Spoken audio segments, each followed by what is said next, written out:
সুলতানা রহমান, সবাইকে স্বাগত জানাচ্ছি।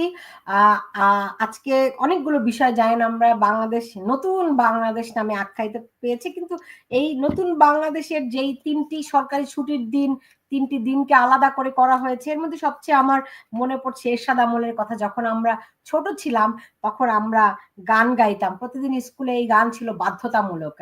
16 ডিসেম্বর এবং 26শে মার্চ স্কুলের যে প্যারেড হতো, সেখানে এই গানের সঙ্গে সঙ্গে তালে তালে আমাদেরকে ওই যে প্যারেডও করতে হতো। সেটা হচ্ছে নতুন বাংলাদেশ গড়ব মোরা, নতুন করে আজ শপথ নিলাম।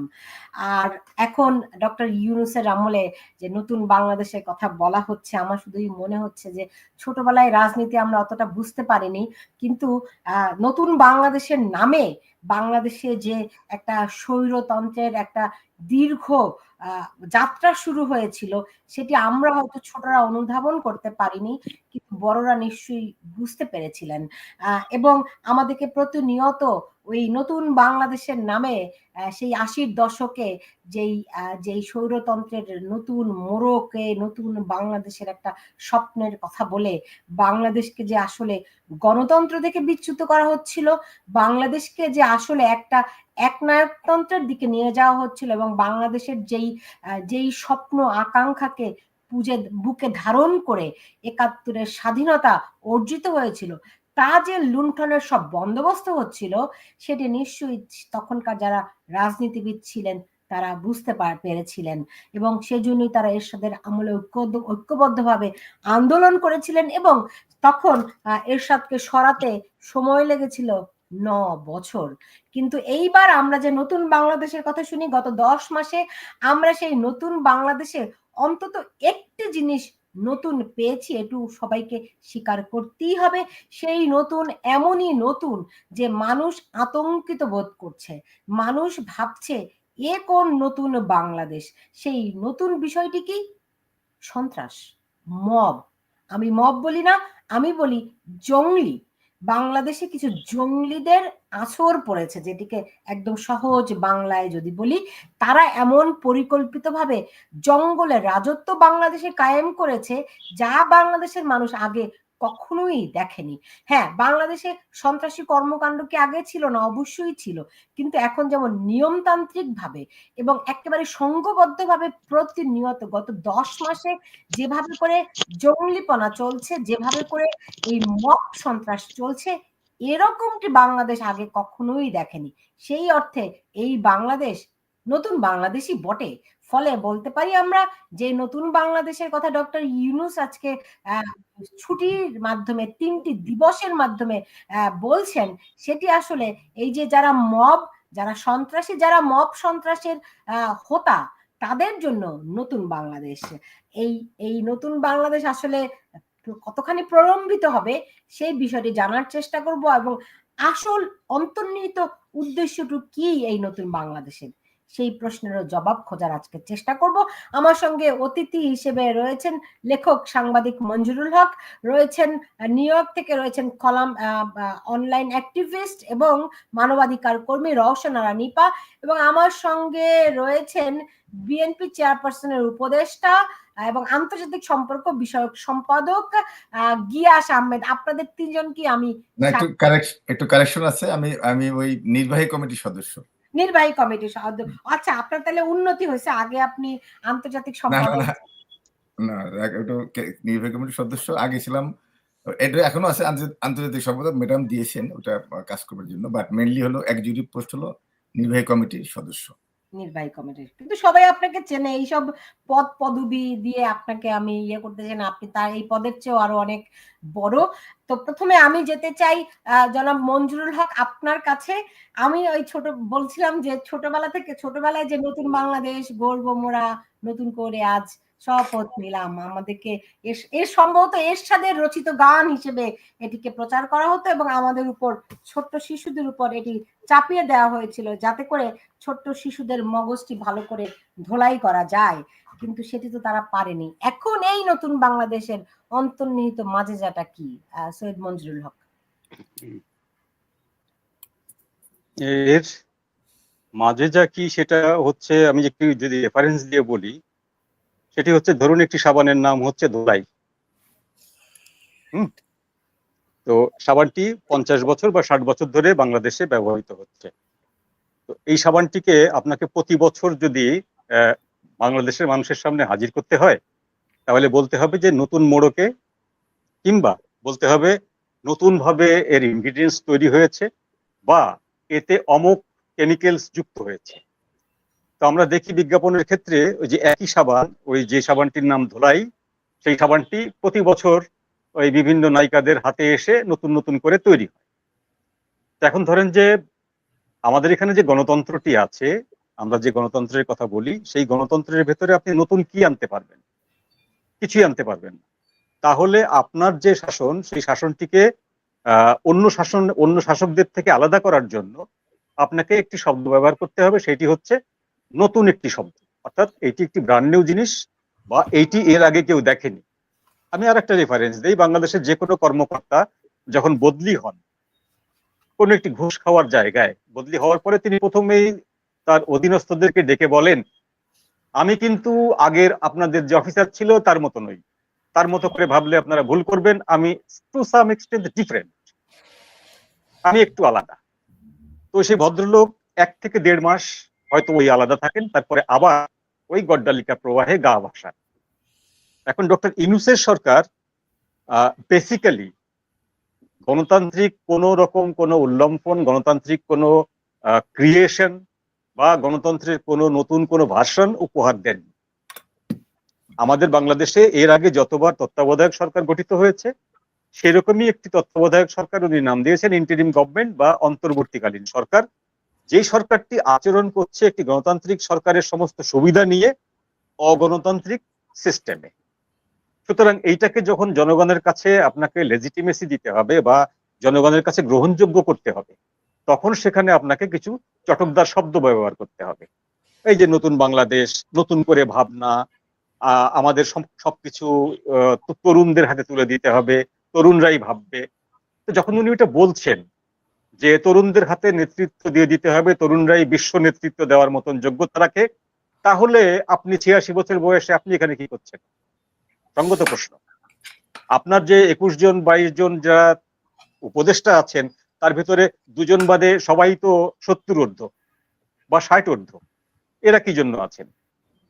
তা আপনি এনসিপি করতে পারলেন, তাইলে এতগুলো 25 জন বা 23 জন ছাত্রকে নিয়ে আপনি আপনার মন্ত্রী পরিষদ বা উপদেষ্টা পরিষদ গঠন করলেন না কেন? বিষয়টা হলো বিষয়টা হলো বাদ কি বাদ।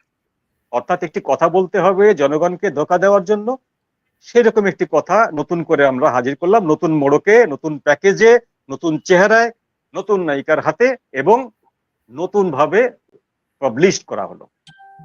এইটাকে জনগণ কিছুদিন নেবে, নেওয়ার পরে যখন দেখবে এর ভিতরে নতুনত্ব কোনো কিছু নাই, তখন বলা হবে এটি আরো নতুন। আমরা দেখেছি ঢাকা শহরে গেট লক গাড়ি, যখন মানুষ উঠতো না তখন বলতে এটি গেট লক, অর্থাৎ সিট ভরে গেলে আর প্যাসেঞ্জার নেওয়া হয় না।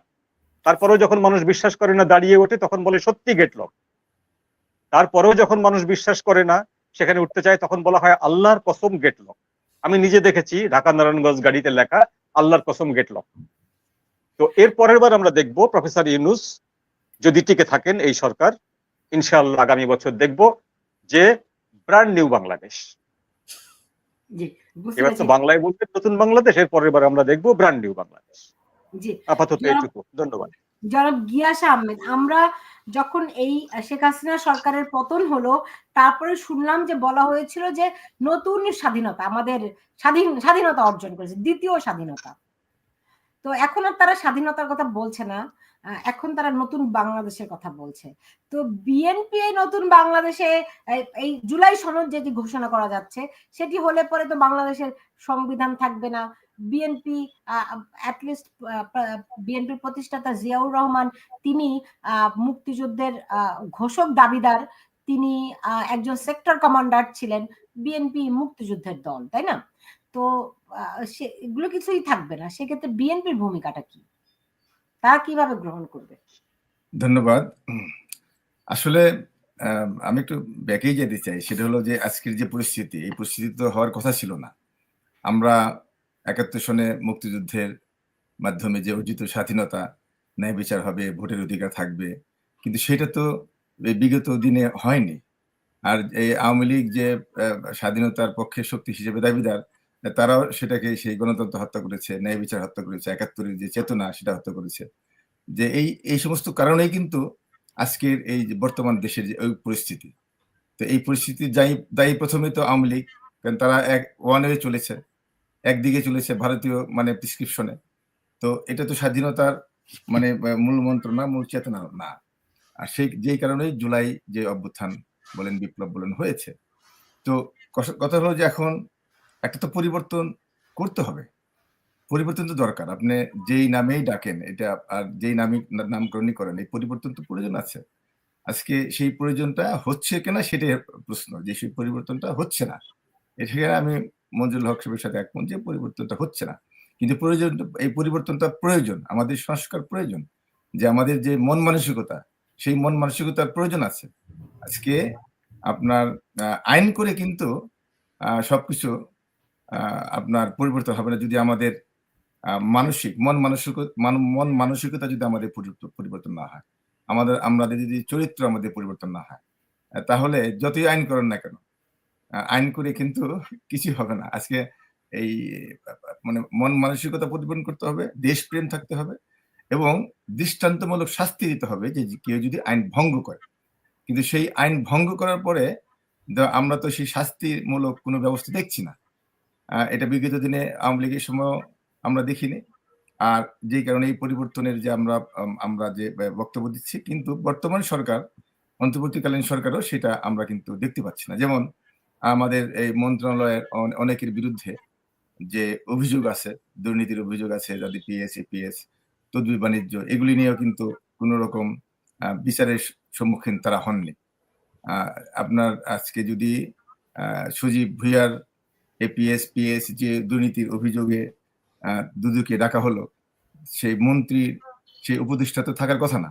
যদি আমরা পরিবর্তনের কথাই বলি তাহলে তাকে পদত্যাগ করা উচিত ছিল। তাহলে বুঝতে পারতাম হ্যাঁ, আমরা পরিবর্তনের জন্য প্রস্তুত। তো যাই হোক, আমাদের দেশের যেই যায় লঙ্কায়, যে সেই হয়ে যায় রাবণ। আমাদের এই ডক্টর ইউনূস সাহেব একজন বিশ্ববরেণ্য ব্যক্তি। তিনি যথাসময়ে হাল ধরেছিলেন। সমস্ত জাতি তাকে সমর্থন দিয়েছিল দলমত নির্বিশেষে। কিন্তু আমি মনে করি তিনি একটি ভুল করেছেন যে তিনি বিএনপিকে ঠেকানোর জন্য, যে বিএনপি যে নিশ্চিতভাবে ক্ষমতায় চলে আসবে এবং বিএনপিকে একটি ঠেকানোর জন্য তিনি একটি এনসিপি নামে একটি ছাত্রদের দিয়ে দল গঠন করলেন। এটাই মনে করি আমি যে একটা বিরাট মিস্টেক, ভুল হয়েছে। কারণ এনসিপি এখন সরকারি দল হিসেবে পরিণত হয়েছে এবং এই বর্তমান সরকার, অন্তর্বর্তী সরকার তারাও একটি দল বা সরকারি দল হিসেবে বিএনপিকে বিরোধী দল হিসেবে ঠেকানোর জন্য চেষ্টা করছে।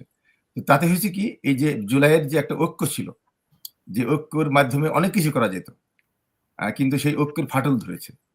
আর এই ফাটল ধরবার কারণে আমি মনে করি সন্দেহ। অনেকে বলেন যে ইউনূস সাহেব ৫ বছর থাকতে হবে, ১০ বছর থাকতে হবে, নির্বাচন দরকার নেই। তো এই সমস্ত কথায় কিন্তু আজকে ফাটল ধরেছে ঐক্য। তো সেই কারণে আমি মনে করি এই জন্য এই অন্তর্বর্তীকালীন সরকারের যারা উপদেষ্টা এবং ডক্টর ইউনূস সাহেব তিনি নিজেই দায়ী। তবে আমি আশাবাদী, কারণ যে একটি সংকট সৃষ্টি হয়েছিল আপনার লন্ডনে গিয়ে আমাদের বিএনপির ভারপ্রাপ্ত চেয়ারপারসনের সাথে যে একটা আলোচনা করে যে তারা যে একটি মানে ওয়াদাবদ্ধ হয়েছেন যে নির্বাচনের ব্যাপারে, যে ফেব্রুয়ারি মাসে নির্বাচন দিবেন রমজানের আগে, এই ব্যাপারে জাতি কিন্তু এখন একটা আশ্বস্ত হয়েছে যে হ্যাঁ, একটা নির্বাচন হচ্ছে। তো নির্বাচন দরকার, নির্বাচন দিতে হবে। কারণ এই নির্বাচনের মধ্যে এই সরকার সংস্কার করতে পারবে না। সংস্কার কিন্তু প্রয়োজন আছে, কিন্তু আবার এমন কিছু সংস্কারের নামে এমন কিছু মানে তারা প্রস্তাবনা আনছে যাতে মানে বিএনপি যেহেতু ক্ষমতায় আসবে, মানে তারা জানে বিএনপিটা ক্ষমতায় আসতেছে, অতএব বিএনপিকে কিভাবে ঠেকানো যায়, মানে এই ধরনের কিন্তু একটা মানে অনেক সংস্কার, অনেক প্রস্তাবনা এসেছে যেগুলি গ্রহণযোগ্য নয়। আমার মনে হয় যে যদি এই অন্তর্বর্তীকালীন সরকারটা যদি নিরপেক্ষ থাকতো, তাহলে নিরপেক্ষ থাকার ফলে অনেক কিছু যেটা নাকি রাষ্ট্রের প্রয়োজনে, জনকল্যাণের প্রয়োজনে, ন্যায় বিচারের স্বার্থে, সেটা কিন্তু জনগণের বা রাজনৈতিক দলগুলোর আলোচনার মাধ্যমে সেটা বেরিয়ে আসতো। তো যাই হোক, এখন যেটা বলতে চাচ্ছি যে সেটা হলো এই জুলাই ঘোষণাপত্র বলেন, যেটাই বলেন, সেটা হলো আপনার ৭১ জীবনে আমাদের মূল শক্তি, ৭১-এর চেতনা। আমাদের বিএনপি একটি মুক্তিযুদ্ধের দল। আপনি বলেছেন যে স্বাধীনতার ঘোষণা দাবি করে। আসলে স্বাধীনতার তো ঘোষণা দিয়েছে, দাবি করব কেন? জিয়া রহমান সাহেব তো স্বাধীনতার ঘোষণা দিয়েছে, তিনি তো আর মানপত্র পাঠ করেননি। তিনি খবর পাঠিয়েছিলেন না যে একটা খবর তিনি পাঠ করছেন, তা তো না। তিনি একটা ঘোষণাই দিয়েছেন, হ্যাঁ, যে তার নাম নিয়েই ঘোষণা দিয়েছেন প্রথমে, তারপরে শেখ মুজিবুর রহমানের নাম সংযুক্ত করেছেন। তো যাই হোক, এটা উনি নিজেই দিয়েছেন। তো সেক্ষেত্রে আওয়ামী লীগের যে শেখ মুজিবুর রহমান তো আর স্বাধীনতা ওই সময় চাননি। তিনি চাবেন কেন? কারণ তিনি তো জনগণের ভোটে প্রধানমন্ত্রী হয়েছেন পাকিস্তানের। তো তিনি তো অবশ্যই পাকিস্তানের প্রধানমন্ত্রী যেটা দাবি চাচ্ছিলেন, সেটা তিনি চাইতেই পারেন। সেটা দোষের কিছু নয়। কিন্তু জনগণ চেয়েছে যে স্বাধীনতা, কারণ এই পশ্চিমা শক্তি তারা ধোঁকাবাজ, তারা আপনার শেখ মুজিবুর রহমানকে প্রধানমন্ত্রী বানাবে না। সেটা জনগণ জানতেন, ছাত্ররা জানতেন। তখন ছাত্ররা আন্দোলন করেছে, ছাত্ররা সবসময় আন্দোলন করেছে। আমরা যখন ঢাকা ছিলাম, ছাত্র ছিলাম, তখন আন্দোলন করেছি। এদেশে স্টুডেন্ট হিসেবে এসেছি, এদেশে এসে স্টুডেন্ট হিসেবে আমরা বাংলাদেশের পক্ষে, গণতন্ত্রের পক্ষে আন্দোলন করেছি। তাই বলে ছাত্ররা আন্দোলন করলেই যে ক্ষমতা যেতে হবে, লেখাপড়া বাদ দিয়ে তাদেরকে মন্ত্রী মিনিস্টার হতে হবে, এমন কোনো কথা নয়। এবং ৫২ থেকে শুরু করে ৭১ এবং ৯০, ২৪-এ আমরা দেখেছি। এই ২৪-এ এসে আমরা একটা ব্যতিক্রম দেখলাম যে ছাত্ররা আন্দোলন করেছেন। কিসের উপর, কি জন্য আন্দোলন করেছেন? তারা তো আর আপনার সরকার পতনের আন্দোলন করেনি। তারা করেছে, তারা সংস্কারের জন্য। কিসের সংস্কার করেছে? তারা মানে সংস্কার চেয়েছে, কোটা সংস্কার। কোটা মানে কি, যে কর্মসংস্থান, যে একটা আওয়ামী লীগ যে কোটার নামে তাদের নিজস্ব নেতাকর্মীকে, ছাত্রলীগ দেরকে যে চাকরি দেওয়ার যে প্রশ্নপত্র ফাঁস করে যে মেধাশূন্য করবার যে একটা প্রক্রিয়া ছিল, সেটার বিরুদ্ধে তারা আন্দোলন করেছে। সেই আন্দোলনটা ন্যায্য ছিল, কিন্তু তাদের আন্দোলন কিন্তু সরকার পতনে ছিল না, তাদের রাজনৈতিক দর্শন ছিল না, তারা রাজনৈতিক দলের সাথে কোনো সম্পৃক্ত ছিল না। অতএব সেক্ষেত্রে যখন আমরা দেখেছি, দেখেন ডিবি হারুনের হোটেলে গিয়ে তারা কিন্তু আন্দোলন প্রত্যাহার করেছিল এবং বলেছিলেন যে যেহেতু কোর্টের মাধ্যমে কোটা সংস্কার মেনে নেওয়া হয়েছে, সেই কারণে তারা মানে প্রত্যাহার করেছে। সেই প্রত্যাহারটা হয়তো চাপে হতে পারে, আর চাপ নাও হতে পারে, কিন্তু চাপে হলেও কিন্তু জনগণ, ছাত্র জনতা যারা বাইরে ছিল, তারা কিন্তু সেটা মেনে নিত না। যদি মানে নেয়নি, নিত না বলতে আমি যদি মনে করি, তারা অনেস্টলি যদি সত্যি সত্যি যদি ছাত্ররা যদি প্রত্যাহার করে, মানে আন্দোলনটা প্রত্যাহার করে নিতেন, তবু কিন্তু জনগণ, মানে তারপর বিএনপি, রাজনৈতিক দল, তারপর মানে সমস্ত মানে অ্যাক্টিভিস্ট, তারা কিন্তু মাঠে নেমে এসেছে এই সরকারের, আওয়ামী লীগ সরকার, ফ্যাসিস্ট সরকারের বিরুদ্ধে। অতএব তখন আর পিছনে ফেরার আর সুযোগ ছিল না। তো সেই ক্ষেত্রে এই কৃতিত্ব শুধু এই ৪ জন সমন্বয়ককে দিলে হবে না। তো এই কৃতিত্ব হলো সারা বাংলাদেশের মানুষ রাস্তায় নেমে এসেছে। কিন্তু আমাদের ইউনূস সাহেব এই ৪ জনকে বা ৫ জনকে মাস্টার মাইন্ড হিসেবে তাদেরকেই কৃতিত্ব দিলেন, তাদেরকেই ক্ষমতায় বসালেন। তো এটা এবং এটা ঠিক হয়নি। তো আমি মনে করি যে জাতীয় একটা ঐক্যের প্রয়োজন, যে কিভাবে দেশ চলবে, কিভাবে আমাদের দেশের বিরুদ্ধে ভারতীয় আগ্রাসন আছে, বৈদেশিক আগ্রাসন আছে, দেশীয় চক্রান্ত আছে, ক্ষমতালোভী আছে, দুর্নীতিবাজরা আছে।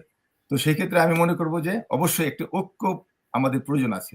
দলমত নির্বিশেষে ঐক্যবদ্ধভাবে দেশটাকে এগিয়ে নিতে হবে। দেশটা আমাদের, এবং এখানে সমস্ত দল একসাথে কাজ করা উচিত। কিন্তু আমরা দেখেছি যে ক্ষমতায় যাবার জন্যে মানে বিভিন্ন ধরনের প্রক্রিয়া। একটা জিনিস এখানে বলতে চাই, বিএনপি কিন্তু এই গণঅভ্যুত্থানের ফলেই যে বিএনপি সুযোগ এসেছে মানে ক্ষমতায় যাবার, তা নয় কিন্তু। আওয়ামী লীগের আমলে যতগুলি নির্বাচন হয়েছে, ততগুলি নির্বাচন যদি সুষ্ঠু হতো, তাহলে বিএনপি ক্ষমতায় আসতো, এই ৩ বারে আসতো। এমন না যে বিএনপি এবার একটা আলাদিনের চেরাগ পেয়ে গেছে, এবার একটা এই অভ্যুত্থানের মাধ্যমে বিএনপি ক্ষমতায় আসছে। জি, বিএনপি যদি আলাদিনের চেরাগ পেয়ে গেছে, আপনি বলছেন, আমরা কেউ বলিনি এখন পর্যন্ত। এখন কিন্তু ধরেন লন্ডনে আপনি বলছিলেন যে একটা দেশের মানে ডক্টর ইউনূস এবং তারেক রহমানের মধ্যে যে বৈঠক হয়েছে, এটার ফলে একটা নতুন কিছু সৃষ্টি হয়েছে আপনি বলছেন। তো বৈঠকে আসলে কি হয়েছে? এবং বিএনপি দাবি করেছিল তারা ডিসেম্বরে নির্বাচন চায়। ডিসেম্বর মানে ডিসেম্বর, হ্যাঁ। তারপরে কি কারণে তারেক রহমান নিজ দায়িত্বে, নিজ উদ্যোগে তিনি ফেব্রুয়ারিতে চলে গেলেন? ১ নাম্বার। ২ নাম্বার, ফেব্রুয়ারিতে নির্বাচন হচ্ছে না। ডক্টর ইউনূস বলেছেন তিনি এপ্রিলে ক্ষমতা ছেড়ে দিয়ে চলে যেতে চান। মানে অলরেডি ২ মাস তিনি পিছিয়ে দিয়েছেন। মানে লন্ডন বৈঠকে কি এমন হলো যে তারেক রহমান তার দাবি থেকে সে নিজেই সরে গেল? না, এটা ডিসেম্বর বলতে মানে এই সরকার বলছিল ডিসেম্বর থেকে আপনার জুলাই না জুন। তো এখন মনে করেন একটা রাজনীতিতে তো এমন না যে আমাকে আমাকে ডিসেম্বর হতেই হবে বা জুনে হতেই হবে। এটা আলোচনার মাধ্যমে যেটা নাকি সুইটেবল আলোচনার আগেই তিনি নিজে থেকে বললেন। না, আলোচনা হচ্ছে কি রমজানের আগে এটা সুইটেবল টাইম। এটা ডিসেম্বর হতো, ডিসেম্বর টু ফেব্রুয়ারি হলো বেস্ট টাইম ফর নির্বাচন। বা আপনার ফেব্রুয়ারির পরে আপনার রোজা এসে যায়, তারপর ঝড় বৃষ্টি, এটা হয় না। সেই ক্ষেত্রে এখন ডক্টর ইউনূস সাহেবদের দাবি হলো যে তারা সংস্কার করতে চান, জনগণকে দেখাতে চান। এখন যদি আপনার এই ২ মাসের কারণে আবার সরকার বলবে যে বিএনপির কারণে আমরা সংস্কার করতে পারলাম না, যেটা বলে থাকে। তো সেই কারণে আপনার একটু ফ্লেক্সিবল হয়ে যে রমজানের আগে, যেখানে জামাতও কিন্তু বলেছিল রমজানের আগে ফেব্রুয়ারিতে হতে পারে। তো সেই ক্ষেত্রে মনে করেন যে ফেব্রুয়ারি ঠিক আছে। আপনি নির্বাচনটা যদি হয়, শুনেন এই সন্দেহটা কখন হয় যে নির্বাচনের ব্যাপারে কেন বিএনপি জোর দিয়েছিল? সন্দেহটা হয় যখন ক্ষমতাটাকে ধরে রাখবার জন্য বা দীর্ঘায়িত করবার জন্য একটা চক্রান্ত চলে। তো তখন মানুষের মধ্যে একটা সন্দেহ হয় যে আবার কি সেই 111 এর মতো বিনা ভোটে যেই কারণে মানুষ রক্ত দিল, আপনার সংগ্রাম করলো, জীবন দিল, যে কি একটা ন্যায় বিচার এবং জনগণের কাছে দায়বদ্ধতা থাকতে হবে। এখন যদি এই অনির্বাচিত সরকার দীর্ঘমেয়াদী থাকে, তাহলে তো তারা তো জনগণের কাছে দায়বদ্ধতা তাদের নেই। যখন এখন সজীব ভুঁইয়া বা অন্যান্য যারা আছেন, তারা তো যে দুর্নীতির অভিযোগ আসছে, তারা কিন্তু তাদের কিন্তু কোনো রকম মানে মাথা ব্যথায় নেই। কারণ জনগণের কাছে যে যারা পলিটিশিয়ান। তাহলে কিভাবে আপনি বলছেন যে ঐক্যে ফাটল ধরেছে, ডক্টর ইউনূস মানুষের যেই প্রত্যাশা ছিল সেটি তারা রাখতে পারেনি, ক্ষমতা আঁকড়ে ধরছে, তারপরেও তো আপনারা কেন বিশ্বাস করছেন যে ফেব্রুয়ারিতে নির্বাচন দেবে? যাই হোক, এই প্রশ্নটা আপনার কাছে আমি রাখলাম, উত্তরটা আপনি দিবেন, কিন্তু আমি একটু রওশনারা নিপার কাছে যেতে চাই। আমি আপনার কাছে ফিরবো গিয়াস আহমেদ এটার উত্তরের জন্য। সেটি হচ্ছে যে দেখুন, তারা যে নতুন বাংলাদেশের কথা বলছে, এখানে তারা ৩টা তারিখ ঘোষণা করেছে, আপনি নিশ্চয়ই জানেন। একটা হচ্ছে গিয়ে ১৬ জুলাই, হচ্ছে গিয়ে আপনার জুলাই গণ অভ্যুত্থান দিবস বলা হচ্ছে, না, আবু সাইদ দিবস ১৬ জুলাই, এবং ৫ই আগস্ট হচ্ছে গিয়ে জুলাই গণ অভ্যুত্থান দিবস, এবং ৮ই আগস্ট নতুন বাংলাদেশ দিবস। এই ৩টি আবার অন্যদের পক্ষ থেকে এই ৩টি তারিখকে আবার ভিন্নভাবে বলা হয়েছে।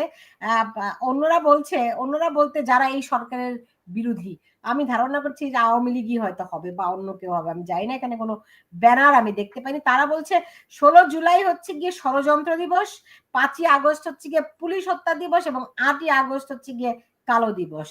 যাই হোক, কিন্তু আমি যদি জানতে চাই যে এই যে ১৬ জুলাই আবু সাইদ দিবস, ৮ই আগস্ট নতুন বাংলাদেশ দিবস, এবং ৫ই আগস্ট জুলাই গণ অভ্যুত্থান দিবস, এই যে ৩টি তারিখ, আমরা জানি আমাদের ৩টি তারিখ আছে।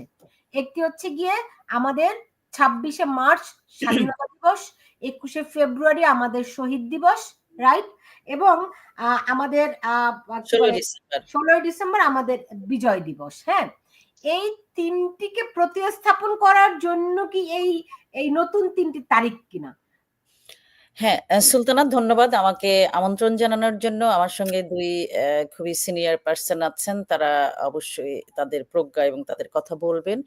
আমি যেটা আমরা যারা সাধারণ মানুষ, সেটা কিন্তু গত ১০ মাসে খুব স্বাভাবিকভাবেই লক্ষ্য করেছি যে আমাদের ১৬ই ডিসেম্বর পালিত হয়নি। আমাদের ২১শে ফেব্রুয়ারি সেভাবে পালিত হয়নি। আমাদের ২৬শে মার্চ পালিত হয়নি। এমনকি এই যে দিবসগুলো সম্ভবত ১৬ই ডিসেম্বরে যে অথবা ২৬শে মার্চে আমাদের যে বর্তমানের যে ইন্টারিম সরকার প্রধান উপদেষ্টা, নট সরকার প্রধান, মাফ করবেন, ইন্টারিম প্রধান ডক্টর ইউনূস, তিনি বিদেশেও গিয়েছেন। হ্যাঁ, আমাদের স্বাধীনতার প্যারেড বাদ দিয়ে। তাহলে এবং আপনি খেয়াল করে দেখবেন যে তারা যে প্রথম যে ডক্টর ইউনূস ভুয়ার সাথে, ভয়েস অফ আমেরিকার সাথে বলেছিলেন যে রিসেট বাটন উনি চাপ দিয়েছেন।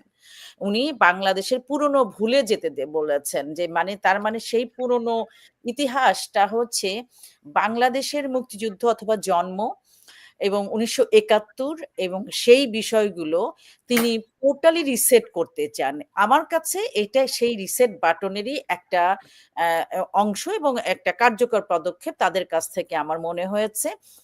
আজকে আবু সাইদ দিবস, কিন্তু আমরা খুব অবাক হয়ে যাই, যেটা গিয়াস ভাই বললেন যে তারা আন্দোলন করেছে কোটার সংস্কার করতে, কিন্তু তারা কিন্তু ক্ষমতায় এসেছে 10 মাস। এই কোটার কি হয়েছে, যে মুক্তিযোদ্ধা কোটা বা যে কোটার যেটা সেইটা কিন্তু তারা আরো বেশি কোটা প্রয়োগ করেছে।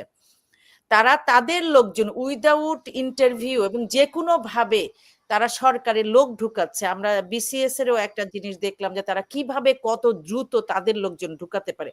এই যে আবু সাইদ যিনি মারা গেলেন, এবং আমরা একটা বড় জিনিস যে শহীদদের নিয়ে এই আবু সাইদের ছবি আমরা দেখি, ইন্টারিম ডক্টর ইউনূস সব জায়গায় দেখাচ্ছেন, কিন্তু সেই লোকটার মৃত্যু কেমন করেছে, সেই ময়না তদন্ত, সেই বিচার প্রক্রিয়া কি আমরা দেখেছি? এমনকি জুলাইয়ে যত মানুষের মৃত্যু হয়েছে সেটা ষড়যন্ত্রের কারণে তারা নিজেরা মেরেছে বা কি করেছে সেইটারও কিন্তু খোলাসা করার জন্য তারা মূল বিচার প্রক্রিয়া করেনি। তারা বিচারের নামে যে প্রহসন, গন্ডায় গন্ডায় শত শত মামলা শেখ হাসিনা বা আওয়ামী লীগদের বিরুদ্ধে দিয়েছে এবং সেটার কোনো ভিত্তি নেই। একটা হত্যার জন্য 200 সাংবাদিকদের দেখেছি আমরা, তারা জেলে রেখেছে। তারা ইভেন দো দেখেন মানে কেউই বাদ যায়নি, যে মুক্তিযুদ্ধের কথা বলছে তাকেই হত্যা মামলার আসামি দিচ্ছে।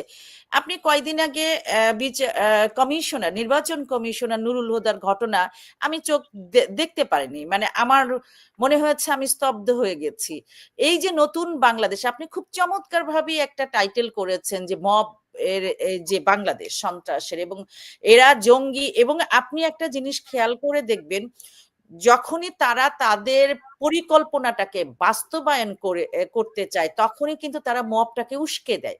গত কিছুদিন অতটা ছিল না, আবার শুরু হয়েছে, কারণ এই যে জুলাই ঘোষণা সনদ বা এই যে দিবস, এইটাকে মানুষ, আপনি দেখেন একটা জাতীয় ফল মেলা, মানে আমার দেশ, আমি ওখানে কমেন্টও করিনি, শেয়ার তো দূরের কথা, কারণ আমি জানি আমার এটা আমার দেশ এটা না।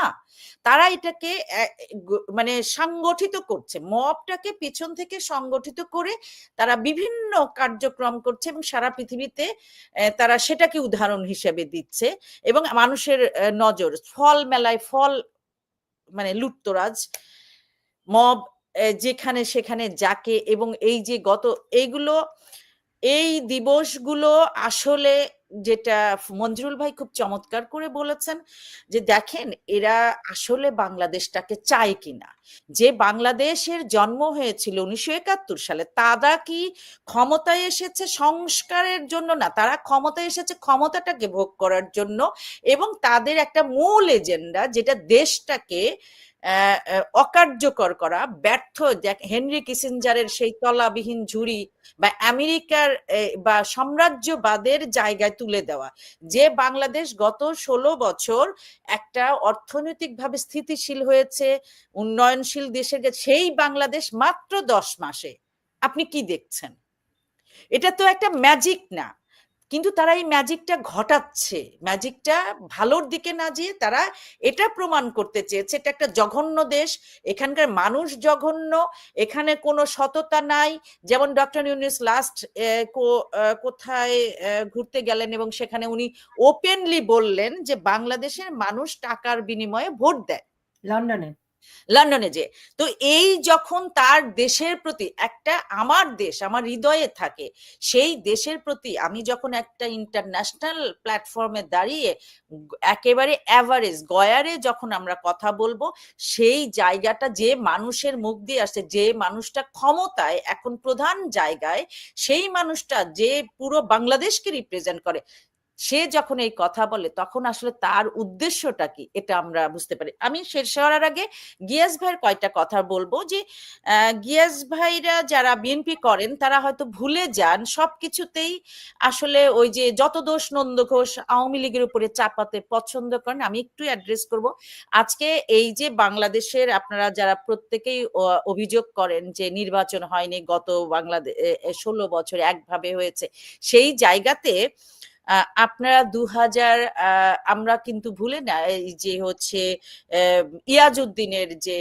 সময়টা ছিল, কিভাবে তত্ত্বাবধায়ক সরকারকে বিতর্কিত করা হয়েছে, কিভাবে এক রাতের এটা বোধহয় 15ই ফেব্রুয়ারি অথবা জানুয়ারি, আমি ভুলে গিয়েছি, একটা ফেব্রুয়ারি নির্বাচন হয়েছে, কিভাবে মাগুরাতে উপনির্বাচনে সেই 2002 সালে কত হত্যা সহিংসতা, কোন লেভেলের নির্যাতন বিএনপির শাসন আমলেও করেছে। তবে আমি একমত, আমাদের অবশ্যই গণতন্ত্রের নতুন ধারা তৈরি করা উচিত, সেখানে সহনশীলতা, এবং সেখানে আমাদের মূল উদ্দেশ্য থাকা উচিত বাংলাদেশ।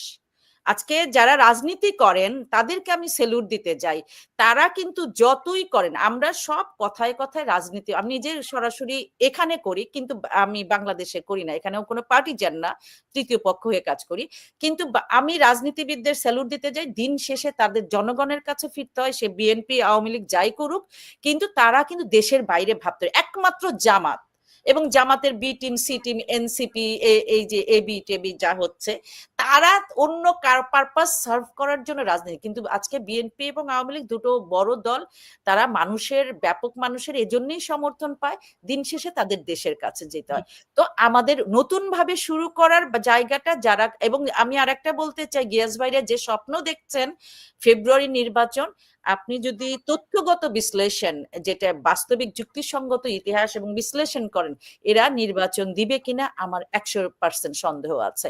এবং সেই জায়গাটা আসলে যতক্ষণ জনগণ জেগে না উঠবে, জনগণকে সাথে নিয়ে আপনারা হচ্ছে ওই জায়গা আসতে পারেন, ততক্ষণ পর্যন্ত এই জায়গাটা আমাদের স্বপ্নটা সফল হবে না, নির্বাচনের আশাটা। ধন্যবাদ। জনাব মঞ্জুরুল হক, আমরা দেখলাম যে ধরেন 5ই আগস্ট, মানে 5ই আগস্ট হচ্ছে গিয়ে নতুন বাংলাদেশ দিবস। হ্যাঁ, এই দিবসে ডক্টর ইউনূস কি নিজেকে প্রতিষ্ঠিত করতে চান? এর আগে তিনি বলেছিলেন যে কি বলে এটাকে, যে রিসেট বাটনে চাপ দেওয়া হয়ে গেছে, রাইট? তো এই রিসেট বাটন কি আসলে তাকে প্রতিষ্ঠিত করার রিসেট বাটন, যেখানে তিনি নিজেকে নতুন করে পাকাপোক্ত করবেন এবং আমাদের পুরনো ইতিহাস যা কিছু আছে অতীতকে সব মুছে ফেলা, এই জন্য কি এই নতুন দিবস? আচ্ছা, তার আগে আমি একটু বলি, প্রফেসর ইউনূস বিশ্ববরেণ্য ব্যক্তি, পৃথিবীর অধিকাংশ দেশের রাষ্ট্রপ্রধানের সঙ্গে তার ওঠা বসা, বিখ্যাত ব্যক্তিতে কোনো সন্দেহ নেই। উনি নোবেল প্রাইজ কিভাবে পেয়েছেন সেটি বিতর্কিত, সেটি নিয়ে আমি আলোচনা করছি না, কিন্তু উনি যে সারা বিশ্বে একজন পরিচিত ব্যক্তি এবং স্বনামধন্য ব্যক্তি, এতে কোনো সন্দেহ নেই। কিন্তু একটি ব্যাপারে 100% সন্দেহ আছে, উনি বাংলাদেশকে ওন করেন কিনা। আমি ব্যক্তিগতভাবে মনে করি উনি বাংলাদেশকে ওন করেন না। গিয়াস ভাইয়ের হয়তো মনে নেই, বা গিয়াস ভাই মনে থাকতেও পারে, আগস্ট মাসেই কোনো একটি দিনে তিনি বলেছিলেন বিএনপি প্রসঙ্গে যে বিএনপি তো দেশ শাসনের সুযোগই পায়নি, তাদের তো দেশ শাসনের অভিজ্ঞতা নেই। তো তিনি ভুলে গেছেন যে বেগম খালেদা জিয়া দুবারের নির্বাচিত প্রধানমন্ত্রী, এবং জিয়াউর রহমানের যে কয়েক বছর, 4 বছর, সেইটা বাদ দেওয়ার পরেও বেগম খালেদা জিয়ার 2 টার্মের প্রধানমন্ত্রী। তো সেই দলটির যদি দেশ শাসনের অভিজ্ঞতা না থাকে, অভিজ্ঞতা কি ওনার আছে? আসিফদের আছে? আসিফ নজরুল সাহেবের আছে? তাই তো মনে হচ্ছে। তো এখন এই নির্বাচনের স্বার্থে হোক, সরকারকে না চটানোর কারণে হোক, গিয়াস ভাইরা হয়তো এইসব প্রসঙ্গগুলোর প্রতিবাদ করেন না বা বলেন না, কিন্তু আমরা যারা সাধারণ নাগরিক, আমাদের কাছে খুব খারাপ লাগে বিষয়টি, যে আওয়ামী লীগকে দেশ থেকে বের করে দেওয়ার পরে, আওয়ামী লীগকে সম্পূর্ণভাবে তার কর্মকাণ্ডকে স্থগিত করার পরে, তার নিবন্ধন বাতিল করার পরে, সবচেয়ে বড় যে দলটি থাকে, যে দলটির ভেতরে আমরা ধরে নিই, আমরা যদি কাটা কম্পাস দিয়ে না মেপেও ধরে নিই যে একটা বড় অংশ মুক্তিযুদ্ধের পক্ষের, আর একটি অংশ মুক্তিযুদ্ধের বিপক্ষে, জামাত ঘেঁষা। তো যেই বড় অংশটি যদি মুক্তিযুদ্ধের পক্ষের হয়, তাহলে এই দলটির উপরে জনগণের একটি আস্থা আছে। আওয়ামী লীগ যখন সিনে নেই, আওয়ামী লীগ হাজারো অপরাধ করেছে, কোনো সন্দেহ নেই, এবং প্রমাণিত অনেক অপরাধও আছে, কিন্তু তার সবচেয়ে বড় যে পজিটিভ পয়েন্টটি হচ্ছে, সেটি হচ্ছে বাংলাদেশের যতগুলো দল আছে, ডান বাম, উগ্র ডান, উগ্র বাম, মডারেট, সেমি মডারেট, সমস্ত দলের থেকে মুক্তিযুদ্ধকে আওয়ামী লীগ বেশি ওন করে। এটা আমরা গত 10 মাসে উপলব্ধি করেছি, এর আগে আমরা উপলব্ধি করিনি। আওয়ামী লীগের একটা বড় দোষ, 16 বছর একটানা শাসন করলো কেন? এটা এটা কেউ মেনে নিতে পারে না। সে যেভাবেই হোক, এখন নির্বাচন প্রশ্নবিদ্ধ হয়েছে, সে বিষয়ে যদি আমি চুলচেরা বিশ্লেষণ করি, তাহলে কথা হলো যে আপনি নির্বাচনে আসবেন না কেন? আজকে যেমন আওয়ামী লীগকে নির্বাচনে না আসার জন্য সরাসরি এমবার্গো দেওয়া হয়েছে, আওয়ামী লীগ কিন্তু বিএনপিকে নির্বাচনে আসার জন্য এমবার্গো দেয়নি, জেল জুলুম করেনি, গ্রেপ্তার করেনি, নির্বাচনে অযোগ্য ঘোষণা করেনি। কিন্তু বিএনপি মনে করেছে তত্ত্বাবধায়ক সরকারের অধীনে নির্বাচনে না গেলে আওয়ামী লীগ নির্বাচন ক্যারিকেচার করবে, এইটি তাদের একটি পাতানো নির্বাচন হবে, সুতরাং এই নির্বাচনে যাওয়ার কোনো মানে হয় না। সে কারণে নির্বাচন আসেনি। বিএনপির অন্যতম দাবি ছিল তত্ত্বাবধায়ক সরকার ব্যবস্থা প্রত্যাবর্তন করা, যেটি আওয়ামী লীগ করেনি। এখন ঘটনা হচ্ছে যে প্রফেসর ইউনূস যেহেতু বাংলাদেশকে ওন করেন না, সুতরাং 16ই ডিসেম্বর, 26শে মার্চ, 21শে ফেব্রুয়ারি এই জিনিসগুলোকেও তিনি ওন করেন না। তিনি সরকার প্রধান হওয়ার পরে প্রথমবার স্মৃতিসৌধে গেছেন আমার স্মৃতি যদি বেইমানি না করে। এর আগে তিনি কোনো কালেও কখনোই স্মৃতিসৌধ বা এইসব জায়গায় যে শ্রদ্ধা নিবেদন করেননি। বাংলাদেশে বড় বড় ডিজাস্টার হয়েছে, বিশাল বিশাল ডিজাস্টার হয়েছে, একাধিকবার ঘূর্ণিঝড় হয়েছে, আমাদের এখানে সাইক্লোন হয়েছে, আর লাখ লাখ মানুষ মারা গেছে। তো কোনো একটি সময়ও প্রফেসর ইউনূসের যে বিশাল টাকার ভান্ডার সারা বিশ্ব জুড়ে, সেই ভান্ডার থেকে একটি টাকাও কিন্তু কোনো বন্যার্তদের জন্য, কোনো ঘূর্ণিঝড় আক্রান্তদের জন্য, কোনো মঙ্গা কবলিত অঞ্চলের জন্য বরাদ্দ করেননি। তার ব্যাংক সুদ দেয়, তার ব্যাংক মানুষকে সুদ দেয় 33%, 29%, 26%, বিভিন্ন রকম পার্সেন্টে ইন্টারেস্ট নিয়ে সুদ দেয়। এইটাকে তিনি বিশ্বময় প্রচার করেন যে এইটি হলো দারিদ্র বিমোচন কর্মসূচি। কিন্তু তিনি বাংলাদেশে ইনস্ট্যান্টলি যখন দুর্ঘটনা ঘটে, ডিজাস্টার ঘটে, কোনো একটি বার কিন্তু কোনোভাবেই জনগণের পাশে দাঁড়াননি। তিনি বাংলাদেশকে ওন করেন না। তিনি এই বাংলাদেশকে পাবলিকের সামনে বিশ্ব জনমতের কাছে বিক্রি করে নিজেকে হিরো সাজার অবস্থায় নিয়ে যাচ্ছেন, যে আমি সব এগুলো তৈরি করছি, আমি সব এগুলো বানাচ্ছি। এখন পর্যন্ত বাংলাদেশের এমন কোনো দৃষ্টান্ত তিনি সৃষ্টি করতে পারেননি আন্তর্জাতিক মহলে প্রকাশ করার জন্য যে যেটি পজিটিভ। একাধিক নেগেটিভ বিষয় উনি আন্তর্জাতিক মহলে সৃষ্টি করেছেন।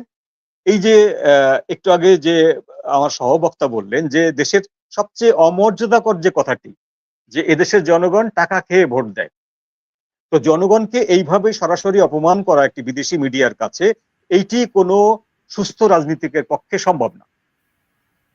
এটি একটা মানে আকাশ থেকে পড়ার মতন বিষয়, অত্যাশ্চর্য একটি বিষয়। উনি সেটি বলেছেন। উনি জনগণের ভোটাধিকারের উপরে বিশ্বাস করেন না। উনি সংস্কারের কথা যে বলছেন, সংস্কারটা একটি অবৈধ সরকার বা একটি অন্তর্বর্তী সরকার বা একটি অস্থায়ী সরকার সংস্কারটা কেন করবে, কি জন্য করবে? ওনার এই সংস্কারগুলো অন্য যে কোনো নির্বাচিত সরকার এসে প্রথম দিনই যে বাতিল করে দেবে না, এর তো কোনো গ্যারান্টি নেই। উনি সংস্কার কোনটা করতে পারেন? যে দেশে একটি সরকার পরিবর্তন হয়ে গেছে, আন্দোলনের মাধ্যমে হোক, বিক্ষোভের মাধ্যমে হোক, ষড়যন্ত্রের মাধ্যমে হোক, সরকার পরিবর্তন হওয়ার পর সেখানে নির্বাচন হবে। নির্বাচন করার জন্য নির্বাচন কমিশনকে শক্তিশালী করা, নির্বাচন কমিশনকে সংস্কার করা, সেখানে আওয়ামী লীগ আমলের নির্বাচন কমিশনারদেরকে বাদ দিয়ে নিরপেক্ষ নির্বাচন কমিশনার বসানো, প্রয়োজন বোধে নিজেদের আজ্ঞাবহ নির্বাচন কমিশনার বসানো, এই সংস্কারগুলো তিনি করতে পারেন। কিন্তু সংবিধান সংস্কার করার উনি কে? ডক্টর আলী রিয়াজ কে? এই সংবিধান তো ওই বসে বসে কোনো কফি হাউসে তৈরি হয়নি।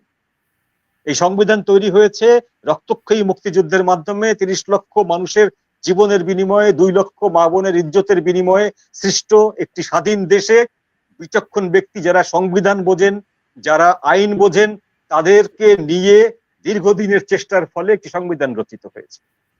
সেই সংবিধানের বিভিন্ন ধারা উপধারা বাতিল হয়েছে, নতুন করে সংশোধন হয়েছে, বিভিন্ন ধরনের সংশোধনী আরোপিত হয়েছে, অ্যামেন্ডমেন্ট তৈরি হয়েছে। কিন্তু তার মানে এই না যে আপনি সংবিধানকে বাতিল করে জুলাই ঘোষণা নামক একটি কাগজ তৈরি করে আপনি সংবিধানকে ছুঁড়ে ফেলবেন। তারা সেই চেষ্টাই করছে।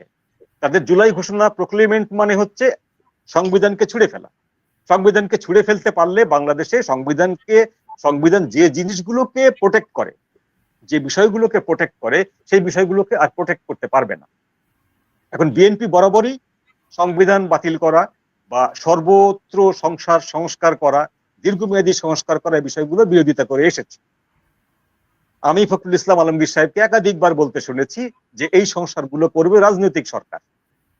কিন্তু আনফরচুনেটলি গত মাসে লন্ডনে তারেক রহমানের সাথে বৈঠকের পরে প্রফেসর ইউনূস এই সংস্কার বিষয়ে বিএনপি যে আপত্তিগুলো করে আসছিল সেই আপত্তিগুলো কিন্তু বিএনপি এখন আর করছে না।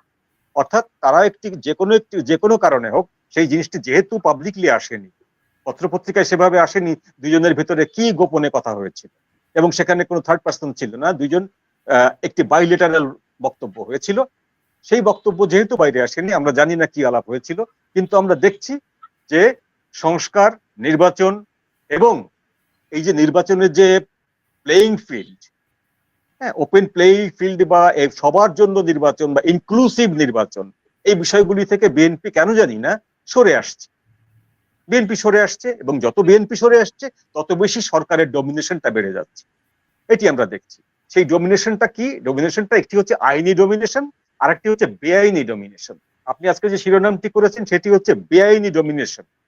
মব ভায়োলেন্সটা হচ্ছে আপনি যখন আপনার শত্রুকে শুধুমাত্র আইনি শাস্তি দিয়ে সন্তুষ্ট হবেন না, তখন আপনি মব ভায়োলেন্স করবেন।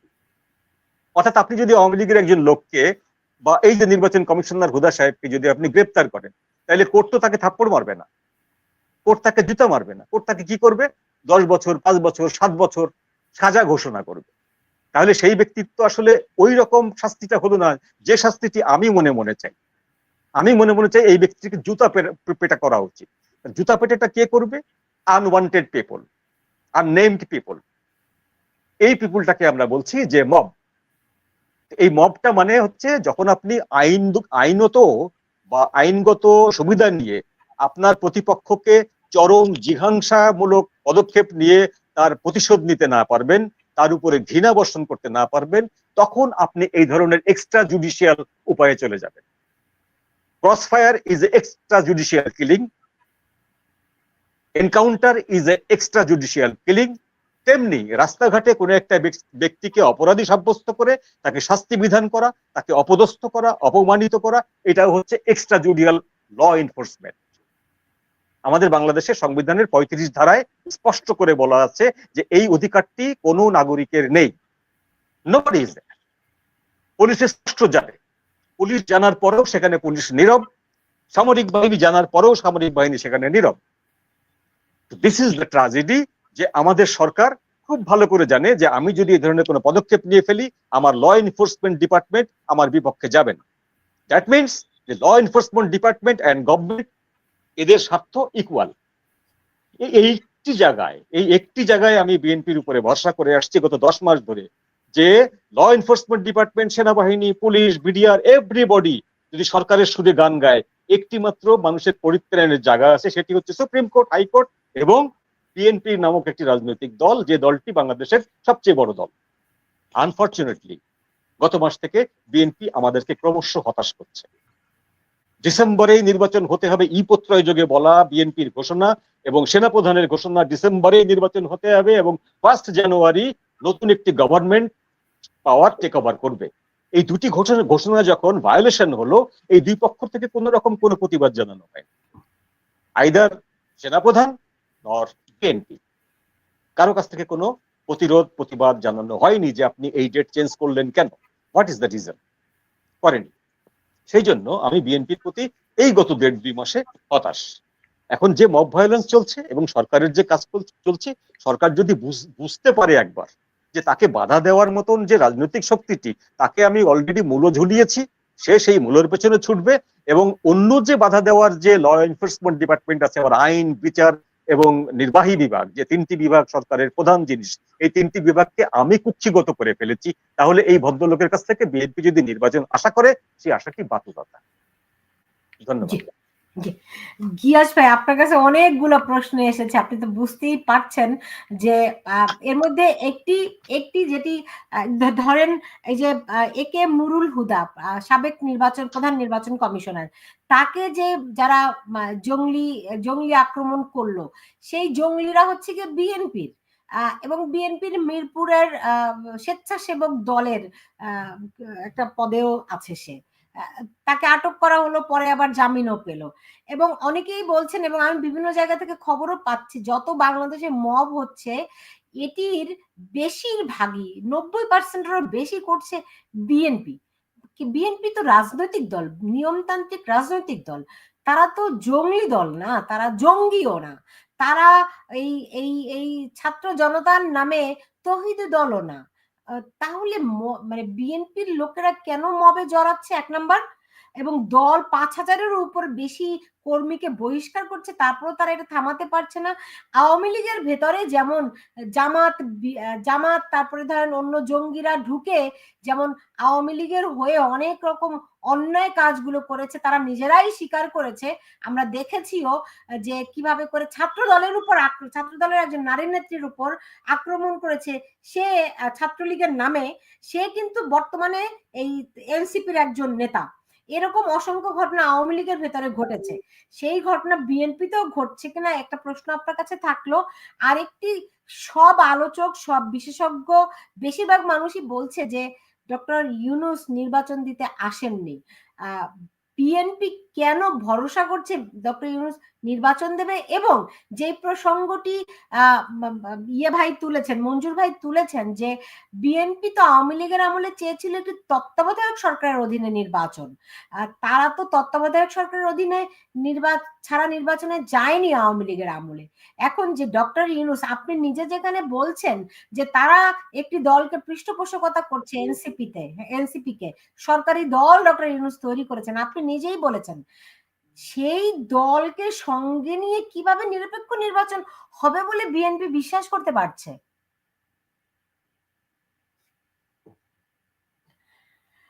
গিয়াস ভাই, আপনি আনমিউট করতে হবে মনে হয় আপনার। জি জি, অনেকগুলি প্রশ্ন করেছেন আসলে।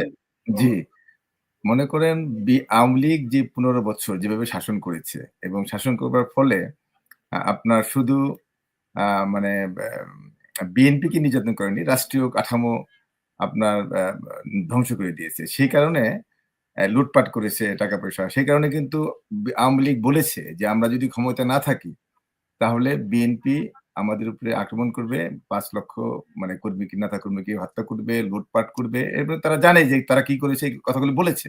কিন্তু এই অভ্যুত্থানের ফলে কি 1% তো কিন্তু হয় নাই। মানে বিএনপি যেই ২-১টা ঘটনা ঘটিয়েছে এবং আমাদের মানে ভারপ্রাপ্ত চেয়ারপারসন করা নির্দেশ দিয়েছেন এই ধরনের কাজ করা যাবে না এবং এগুলো করলে বহিষ্কার অনেকেই করেছে।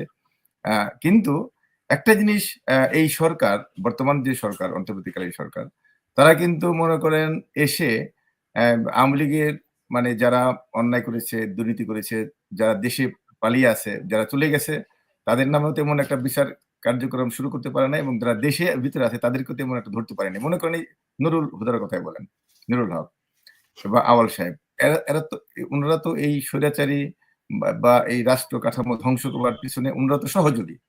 তো উনারা এতদিন পরেও তো ধরা পড়েন না কেন? উনাদের নামে এতদিন পরেও কোন মামলা হয় না, ১ বছর মামলা হয় না কেন? তো তাদের তো ধরতে হবে। যেহেতু এই সরকারের ভিতরে অনেক আমলা আছে যারা আওয়ামী লীগপন্থী, আওয়ামী লীগের অনেক প্রশাসন আছে আওয়ামী লীগের। তারা যেমন মানে চাচ্ছে না মানে এই মানে আওয়ামী লীগের বিচার কার্য।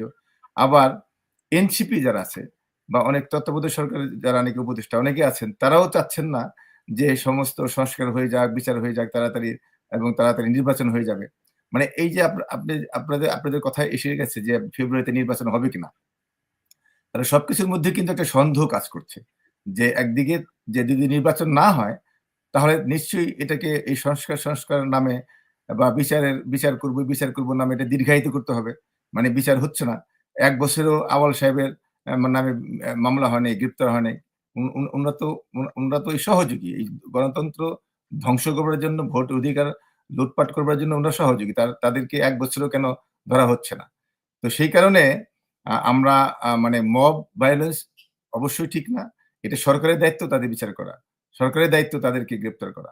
কিন্তু সেটা হচ্ছে না। আমাদের ভারপ্রাপ্ত চেয়ারপারসন তারেক রহমান সাহেব বলেছেন যে মব ভায়োলেন্স করা যাবে না এবং এটা সরকারের দায়িত্ব। এবং আপনার যারা আছে তাদেরকে কিন্তু মানে বহিষ্কার করা হয়েছে, তাদের গ্রেপ্তার করা হয়েছে। অতএব এটা আইনের শাসন চলবে। আওয়ামী লীগ ফ্যাসিবাদী কায়দায় দেশ শাসন করেছে বলে মানে এই সরকারও করবে বা বিএনপি করবে এমন না। তাহলে তো আপনার দেশে যে আমরা যে নতুন বাংলাদেশ বলি আর একটা মানে ভালো বাংলাদেশ বলি সেটা তার অর্জন হবে না। তো আমাদের কথা হলো যে একটি মানে সুষ্ঠু নির্বাচন যে প্রক্রিয়া যদি থাকে তাহলে যে পলিটিশিয়ানরা যখন জনগণের কাছে যাবে 5 বছর পর পর জনগণের কাছে যেতে হবে, প্রতি মাসে জনগণের কাছে যেতে হবে।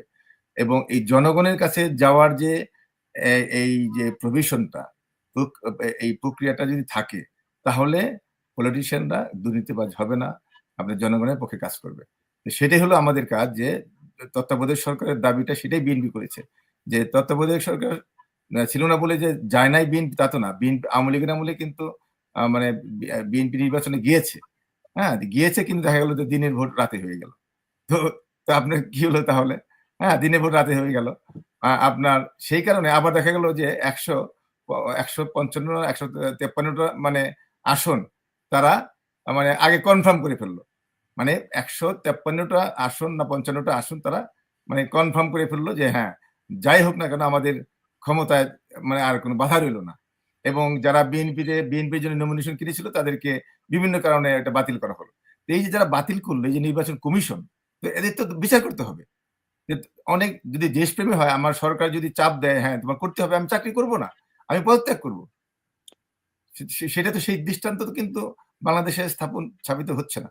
সেই কারণেই এই যদি আমরা আইন করে কোনো লাভ হবে না, যদি বিচার যদি না হয়, বিচার কার্য করতে হবে, তাতে পানিশমেন্ট দিতে হবে, ক্যাপিটাল পানিশমেন্ট দিতে হবে, তখন ভবিষ্যতে মানুষ আর এই অন্যায় কাজ করবে না।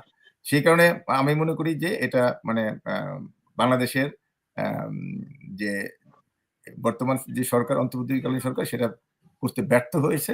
এবং আমরাও আশাহত যে এই সরকার মানে কি বিভিন্ন কারণে করতে পারতেছে না। একদিকে বললাম না, এনসিপির একটা চাপ আছে, এনসিপি চায় না, মানে দীর্ঘায়িত করতে চায়। সমস্যা কি জানেন?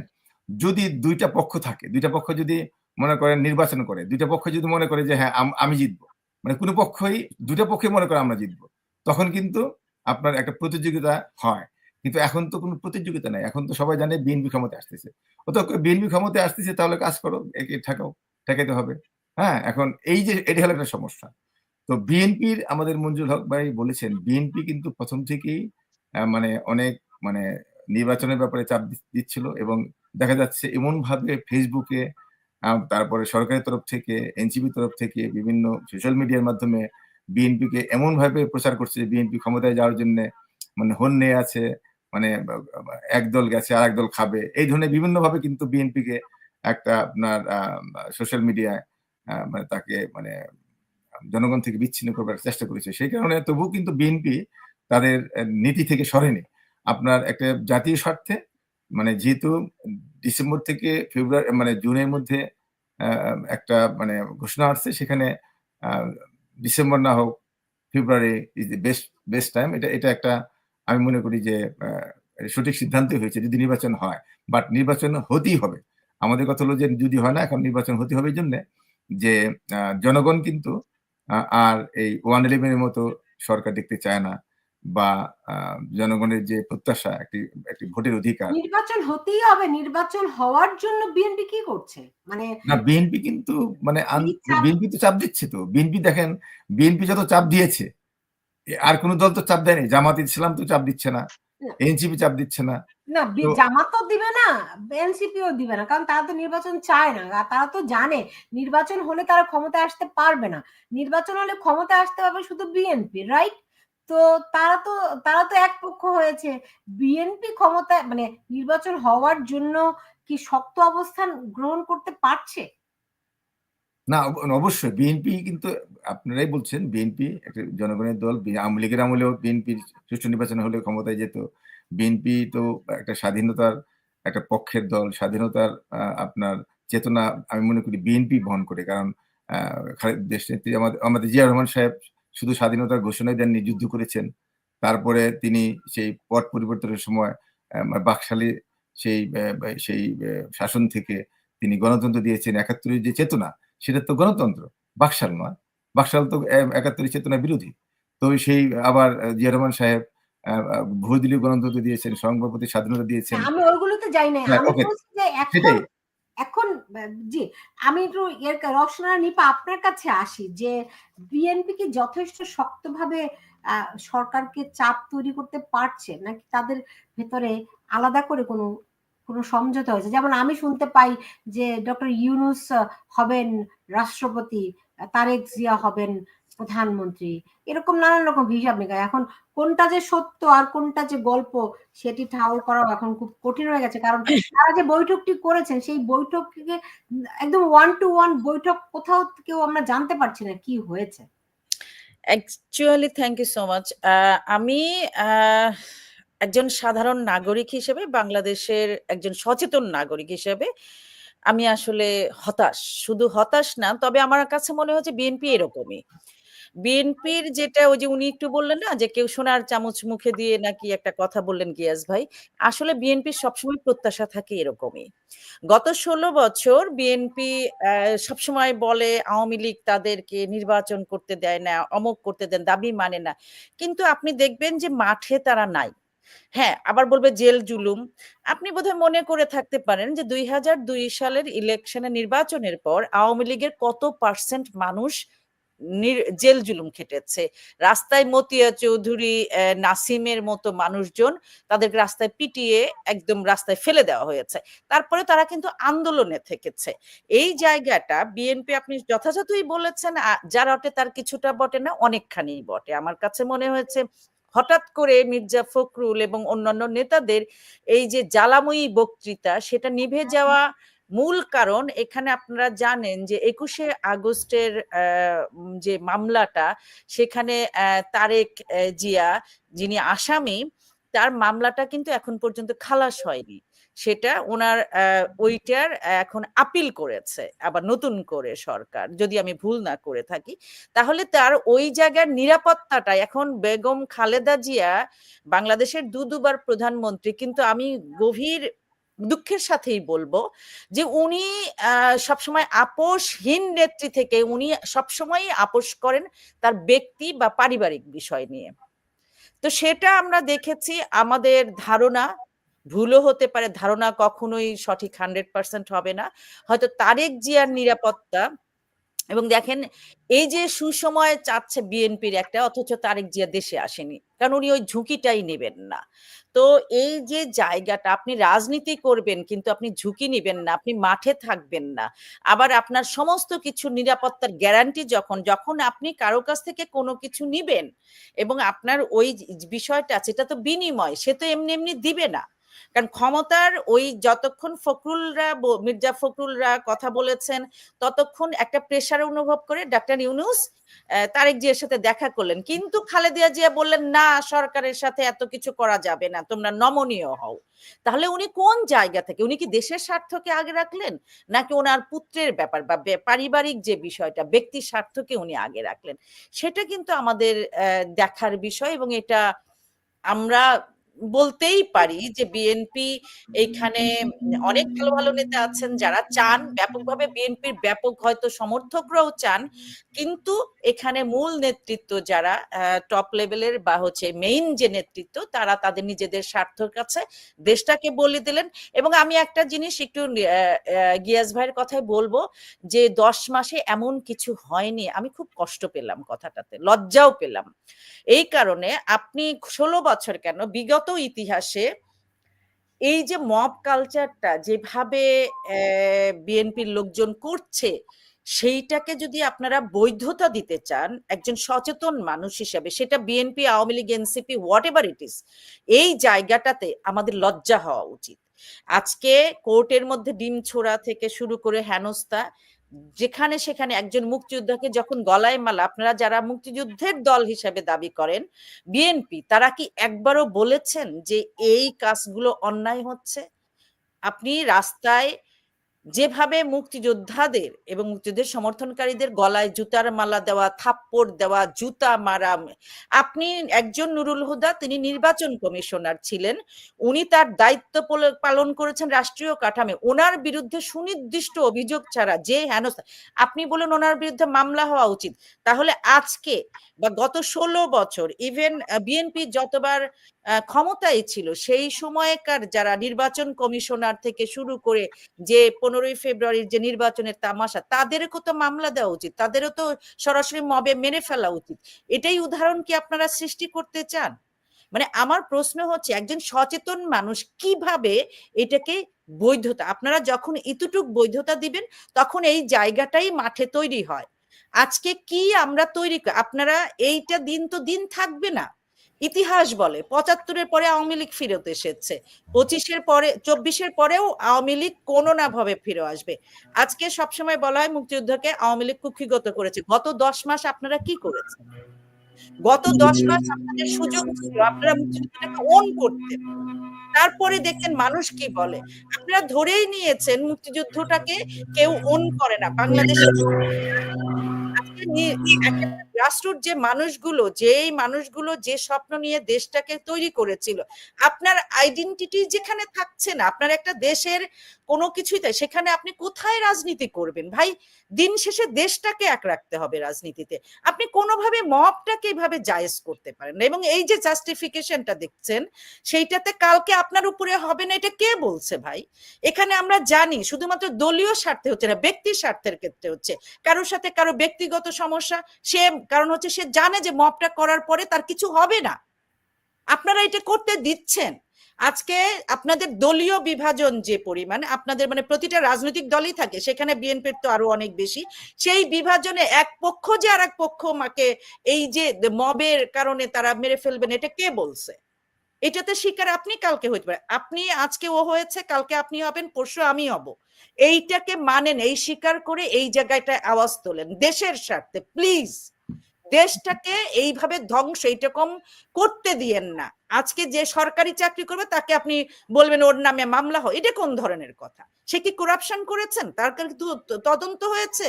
আজকে একজন সাংবাদিক, একটা এই দেশে আপনি থাকেন গিয়াস ভাই, এই দেশের ডেমোক্রেট সাংবাদিক, এই দেশের ডেমোক্রেটের প্রার্থী, এটা কি রিপাবলিকানরা এসে ওদেরকে আজকে বাইডেনকে জেলে ঢুকিয়েছে না বাইডেনের সমর্থকদের ঢুকিয়েছে? আপনি চিন্তা করেন। সেমনি ভাবে আজকে আমরা যেভাবে এরিক অ্যাডামস যেভাবে মেয়র ইলেকশন করলাম, একই ডেমোক্রেটের প্রার্থীতে আমরা কয় ভাগ হয়ে নির্বাচনে কাজ করলাম। এখন আমি জোহরান মামদানির জন্য সরাসরি ক্যাম্পেইন করেছি।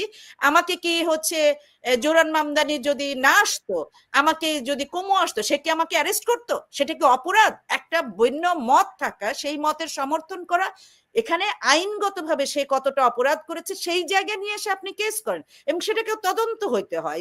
টপ লেভেলের যখন এরকম সরকারি কাঠামোতে কেউ থাকে, সেই জায়গায় আপনারা আসছেন না, আপনি বলছেন না যতটুকু হওয়ার কথা ছিল ততটুকু হয় নাই। কিরে ভাই, এত 1000, 3000, 4000 মানুষ মেরে ফেলছেন, আপনার কি লাখ মানুষ মেরে ফেলতে চান? ফেললেন না ভাই, আপনারা ব্রাশ ফায়ার করে দেশটাকে মেরে ফেলেন এবং এই শূন্য স্থানে আপনি যে সিংহাসনে বসেন প্লিজ।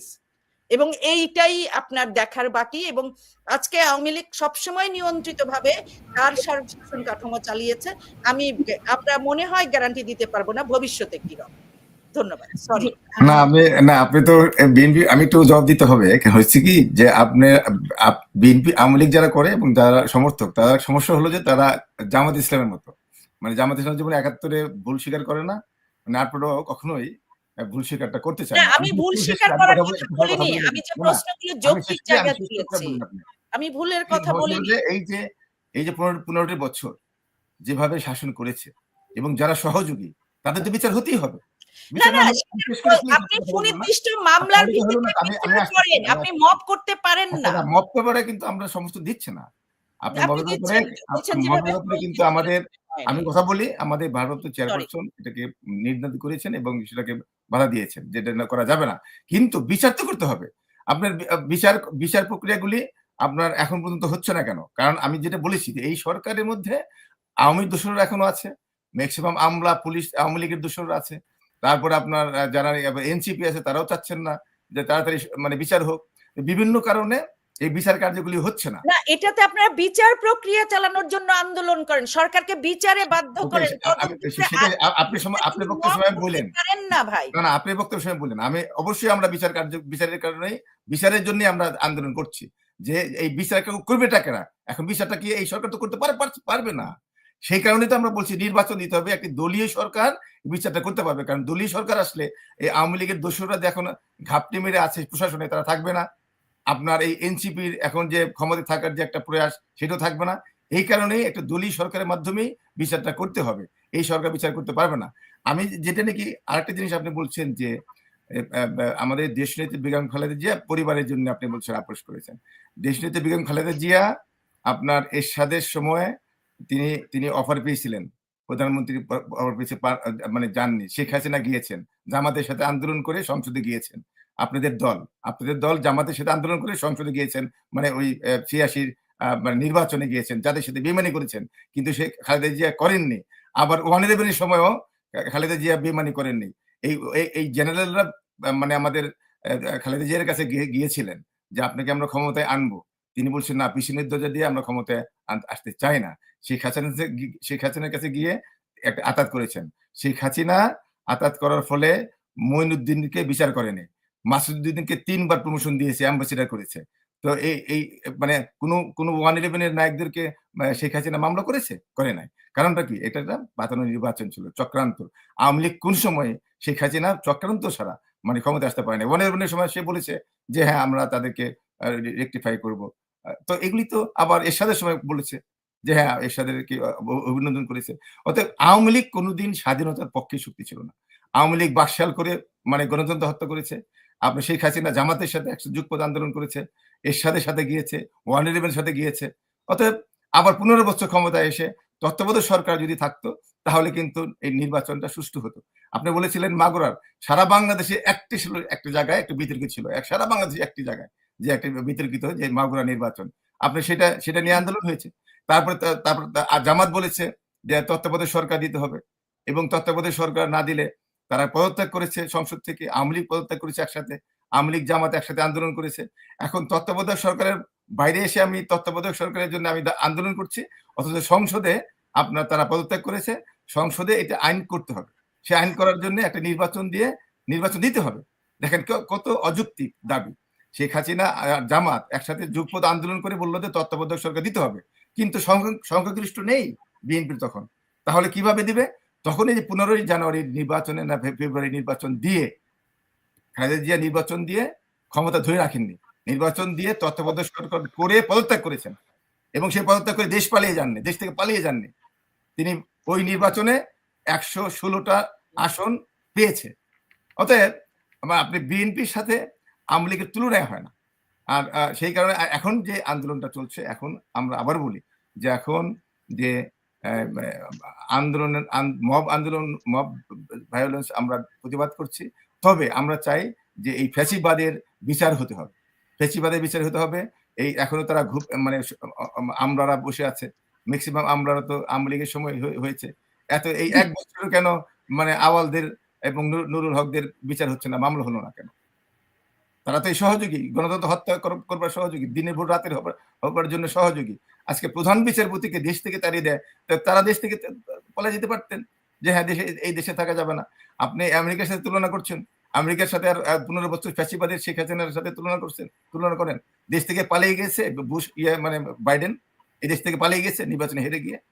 আপনি তো এমন কাজ করেছে যে জনগণের প্রতি যে তার দেশ থেকে পালিয়ে যেতে হয়েছে। ইতিহাসে এই ধরনের নেই যে মানে শুধু একা না, তার দল বল চামচা আপনাদের মতো যারা সমর্থক। গিয়াস ভাই, এই আলোচনার কোনো সীমা পরিসীমা এবং শেষ নাই, কারণ এগুলা জামাতের মতো, মানে জামাত যেমন ৭১-এ মানে ভুল স্বীকার করেনি, আর ওনারাও ভুল স্বীকার করতে চান না। আমি শেষ করব। রওশন আরা নিপা যদি কিছু বলতে চান কুইকলি বলবেন, এরপর আমার মঞ্জু ভাইয়ের কাছে শেষ প্রশ্ন আছে। আমি একটু বলতে চাই, আপনি ঠিকই বলেছেন, আওয়ামী লীগ কিনা আমি আসলে দেশ কানা বঙ্গবন্ধু। আমি আপনাকে বলি, বঙ্গবন্ধু মুক্তিযুদ্ধ এই বিষয়ে আমার কোনো নিরপেক্ষতা নাই। রাজনৈতিক জ্ঞানে কেউ নিরপেক্ষ থাকলে তার মতো ধান্দাবাজ সুবিধাবাদী আসলে খুব কম আছে। সেটা ফ্লোটিং মানুষ একটা কথা, কিন্তু আমাদের মতো অ্যাক্টিভিস্টদেরকে একটা পক্ষ নিতে হয়। আমি স্পষ্টতই বাংলাদেশের মুক্তিযুদ্ধ বঙ্গবন্ধুর পক্ষে। এর ব্যাপারে বাংলাদেশের সংবিধান, জাতীয় সঙ্গীত, জাতীয় পতাকা, এর ব্যাপারে আমি আসছি আপনার পয়েন্টে।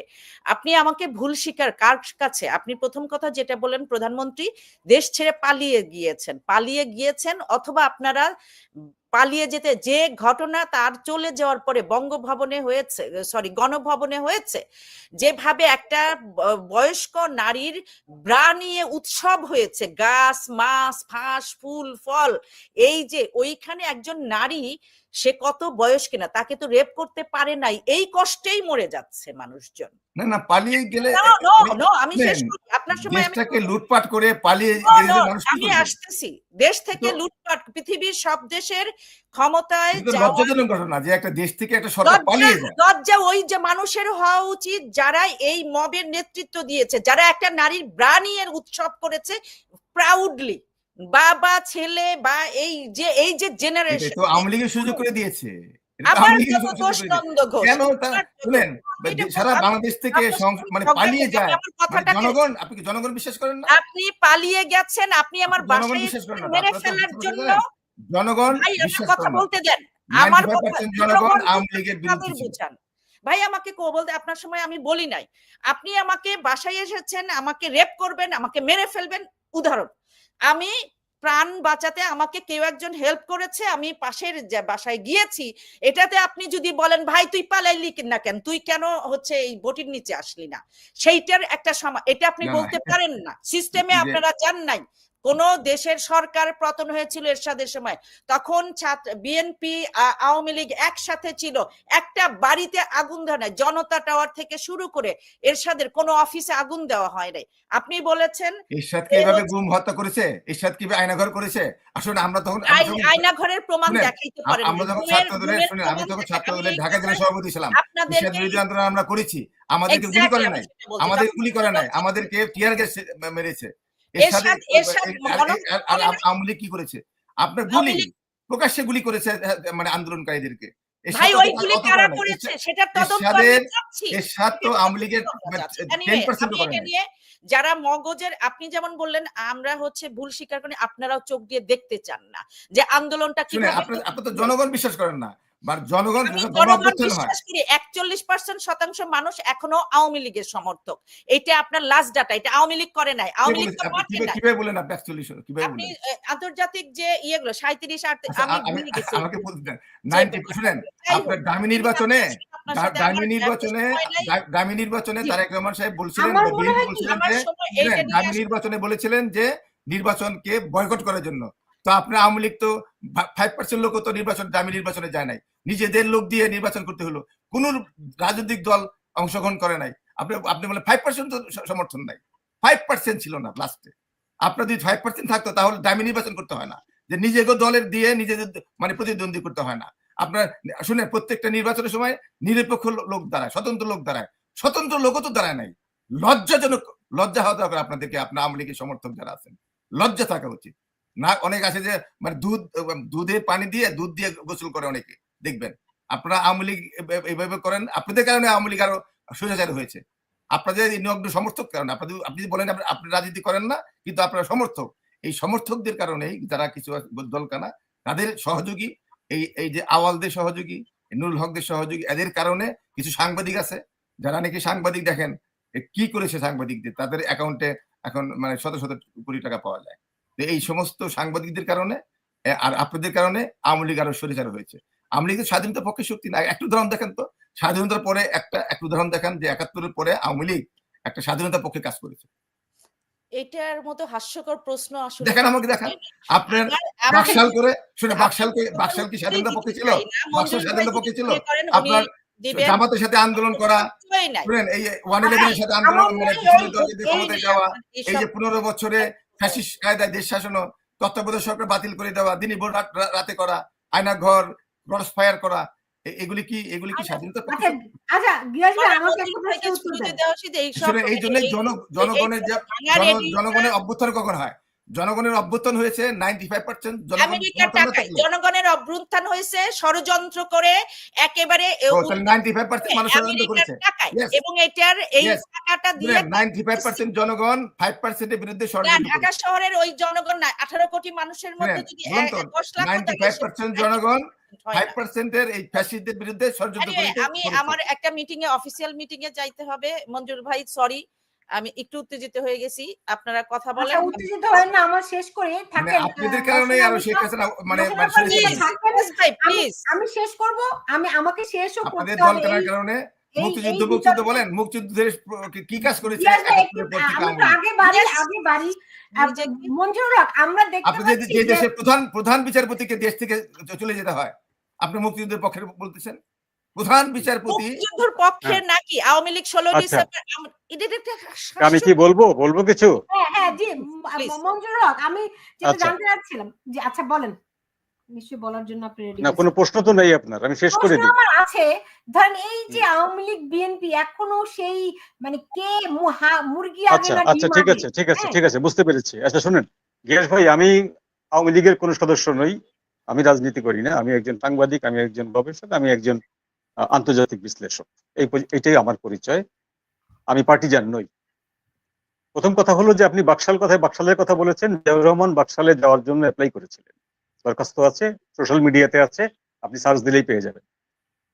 দ্বিতীয় কথা হলো যে খালেদা জিয়া পালান নেই, ক্ষমতা ছেড়ে দিয়ে শেখ হাসিনা পালিয়ে গেছেন। শেখ হাসিনা কিন্তু একবার ক্ষমতা ছেড়ে দিয়ে পালাননি। কোনবার পালাননি? 2001 সালে। 96 থেকে 2001 সালে যখন তিনি তার মেয়াদ পূর্ণ হলো, সেই মেয়াদ পূর্ণ হলো রাত 12টার সময়। রাত 12টার সময় শেখ হাসিনা ক্ষমতা ছেড়ে দিলেন। রাত 12:30টার সময় বিএনপির নেতৃত্বে ঢাকা শহরে বিশাল আনন্দ মিছিল হলো, সরকার পতন ঘটিয়েছে। আসলে কিন্তু সরকার পতন ঘটনার ব্যাপার না, ওই দিন 5 বছর পূর্ণ হয়েছিল, তখন তো শেখ হাসিনা পালাননি। তাহলে এই 2024-এ কেন পালালেন? কারণ 2024টা ছিল একটি mobocracy. That was not a regulation, not a possession, not a আপনার পসেশন অভ্যুত্থান, কোনো কিছু না। এটা একটা ষড়যন্ত্রমূলক একটা ছিল, এটা ডিপ স্টেটের সাথে, ডিপ স্টেট এটা করেছিল দীর্ঘদিনের একটা প্রচেষ্টার ফলে। সেই ডিপ স্টেট একটা ব্যক্তিকে, একটা গোষ্ঠীকে এখানে বসিয়ে দিয়েছে। সেই গোষ্ঠীকে বসানোর আগে অজুহাত হিসাবে যে তারা পেয়েছে সাথে হাতের সামনে, সেটা হলো কোটা আন্দোলন। কোটা আন্দোলনকে আপনার 24 তারিখের জুলাই মাসের 24-25 তারিখ পর্যন্ত কোটা আন্দোলনের কেউ জানে না যে কিভাবে এক দফা চলে আসতেছে, কেউ জানে না। তাদেরকে যখন বলা হলো যে ওটা যখন মেনে নেওয়া হয়েছে, 93% মেনে নেওয়া হলো, 7% রাখা হলো হতভাগ্য মুক্তিযোদ্ধাদের জন্য, আর 93% কোটা উইথড্র করা হলো। তারপর তারা প্রত্যাহার করলেন আন্দোলন। এরপর তাদেরকে বলা হলো আন্দোলন প্রত্যাহার হয় নাই, এখন এক দফার আন্দোলন করতে হবে, শেখ হাসিনাকে পতন ঘটাতে হবে। দেন নতুন একটা সিনারিও তৈরি হলো। এই সিনারিওর যে ক্লাইম্যাক্স, সেই ক্লাইম্যাক্সটা ছিল শেখ হাসিনাকে 5 ভাবে হত্যা করা। 5টি গ্রুপ 5 রকম ভাবে হত্যা করতে চেয়েছিল। ফরচুনেটলি শেখ হাসিনার পক্ষে যারা কোনো একটি দেশের গোয়েন্দা বা কোনো একটি দেশের বন্ধুরা, তারা টের পেয়ে তারা তাকে ওখান থেকে পিক করে। এখন আজকে যে অপরাধে আপনি 3টি প্রধান নির্বাচন কমিশনারের বিচার চাইছেন, সেই একই অপরাধ তো বাংলাদেশ সেনা প্রধানও করেছেন, তিনি তো আওয়ামী লীগের নিয়োগকৃত। তাহলে কি তাকে আপনারা বিচারের আওতায় করবেন? তিনি তো আওয়ামী লীগের নিয়োগকৃত। গত 16 বছরে যত আর্মি অফিসার আছে, যত বিডিআর আছে, যত পুলিশ আছে, যত সেক্রেটারিয়েটের লোকজন আছে, যত প্রশাসনের লোকজন আছে, আপনি কি সবাইকে বিচার করতে পারবেন? পারবেন না। কারণ সবাইকে বাদ দিলে আপনি কি করবেন? আপনি এই জুলাই অভ্যুত্থানের নতুন লোকদেরকে এসে সেক্রেটারিয়েটে বসাবেন। সেক্রেটারিয়েটে বসার পর পরদিন দেখবেন বাংলাদেশের টাকশাল খালি হয়ে গেছে, নেই। আপনার আসিফের যখন পিএসরা যখন 4 কোটি 5 কোটি টাকা মেরে দেয় এই ক্ষমতায় না যেই, আর যখন এটা ক্ষমতায় তারা থাকবে, তখন তারা বাংলাদেশকে খোকসা বানাতে 2 মাস সময় নেবেন। তো সেটা বিষয় না, বিষয়টা হলো বিএনপির আমলে অপারেশন ক্লিন হার্ট হয়েছে, শত শত লোক মারা গেছে, এবং শেষের দিকে এসে সেই ক্লিন হার্ট অপারেশনের দেওয়া হবে এই ভয় দেখিয়ে টাকাও ইনকাম করা হয়েছে। সেই আর্মি অফিসাররা পরে স্বীকার করেছে, পত্রপত্রিকায় আছে এগুলো। এখন ঘটনা এই যে আব্দুল হাই সাহেব একটি পত্রিকার সম্পাদক হয়েছেন। তিনি কি করেছেন? সম্পাদক হওয়ার পরে একটি রিপোর্ট করেছেন এই 3 প্রধান নির্বাচন কমিশনারের ছবি দিয়ে, নাম দিয়ে, তাদের বাড়ির ঠিকানা দিয়ে। What is this? আপনারা মামলা করেছেন, ভেরি ফাইন, যে এরা যে শাস্তি অপরাধ করেছে তাদের বিচার করতে হবে। এখন এই যে আব্দুল হাই সাহেব তার পত্রিকায় এই 3 ভদ্রলোকের বাড়ির ঠিকানাটা ফ্লাশ করলেন, তার মানেটা কি? তার মানে হচ্ছে মবকে জানানো হলো যে দিস ইজ দ্য লোকেশন, এই লোকেশন অনুযায়ী তোমরা হাজির হয়, এবং পরদিন সেই লোকেশন অনুযায়ী হাজির হয়ে গেল ডক্টর নূর হুদা সাহেবের বাড়িতে। তাহলে এই সাংবাদিককে আপনি কি বলবেন? যুগান্তকারী সাংবাদিক নিশ্চয়ই। আপনি তো সাংবাদিকের বিরুদ্ধেও কথা বললেন একটু আগে, সাংবাদিকরা হাসিনার পা চেটেছে, আমক করেছে, তমক করেছে। কিন্তু পৃথিবীতে কোন সাংবাদিকরাই কোন সরকারের বিরুদ্ধে সরাসরি বিদ্রোহ ঘোষণা করে না, কারণ সাংবাদিকরা পার্টিজান না। সাংবাদিকরা একটি তথ্যমূলক একটি পেশায় থাকে, যে পেশায় অলওয়েজ তাদেরকে ফুল সেরাতের উপর দিয়ে হাঁটতে হয়, ধারালো তলোয়ারের উপর দিয়ে হাঁটতে হয়।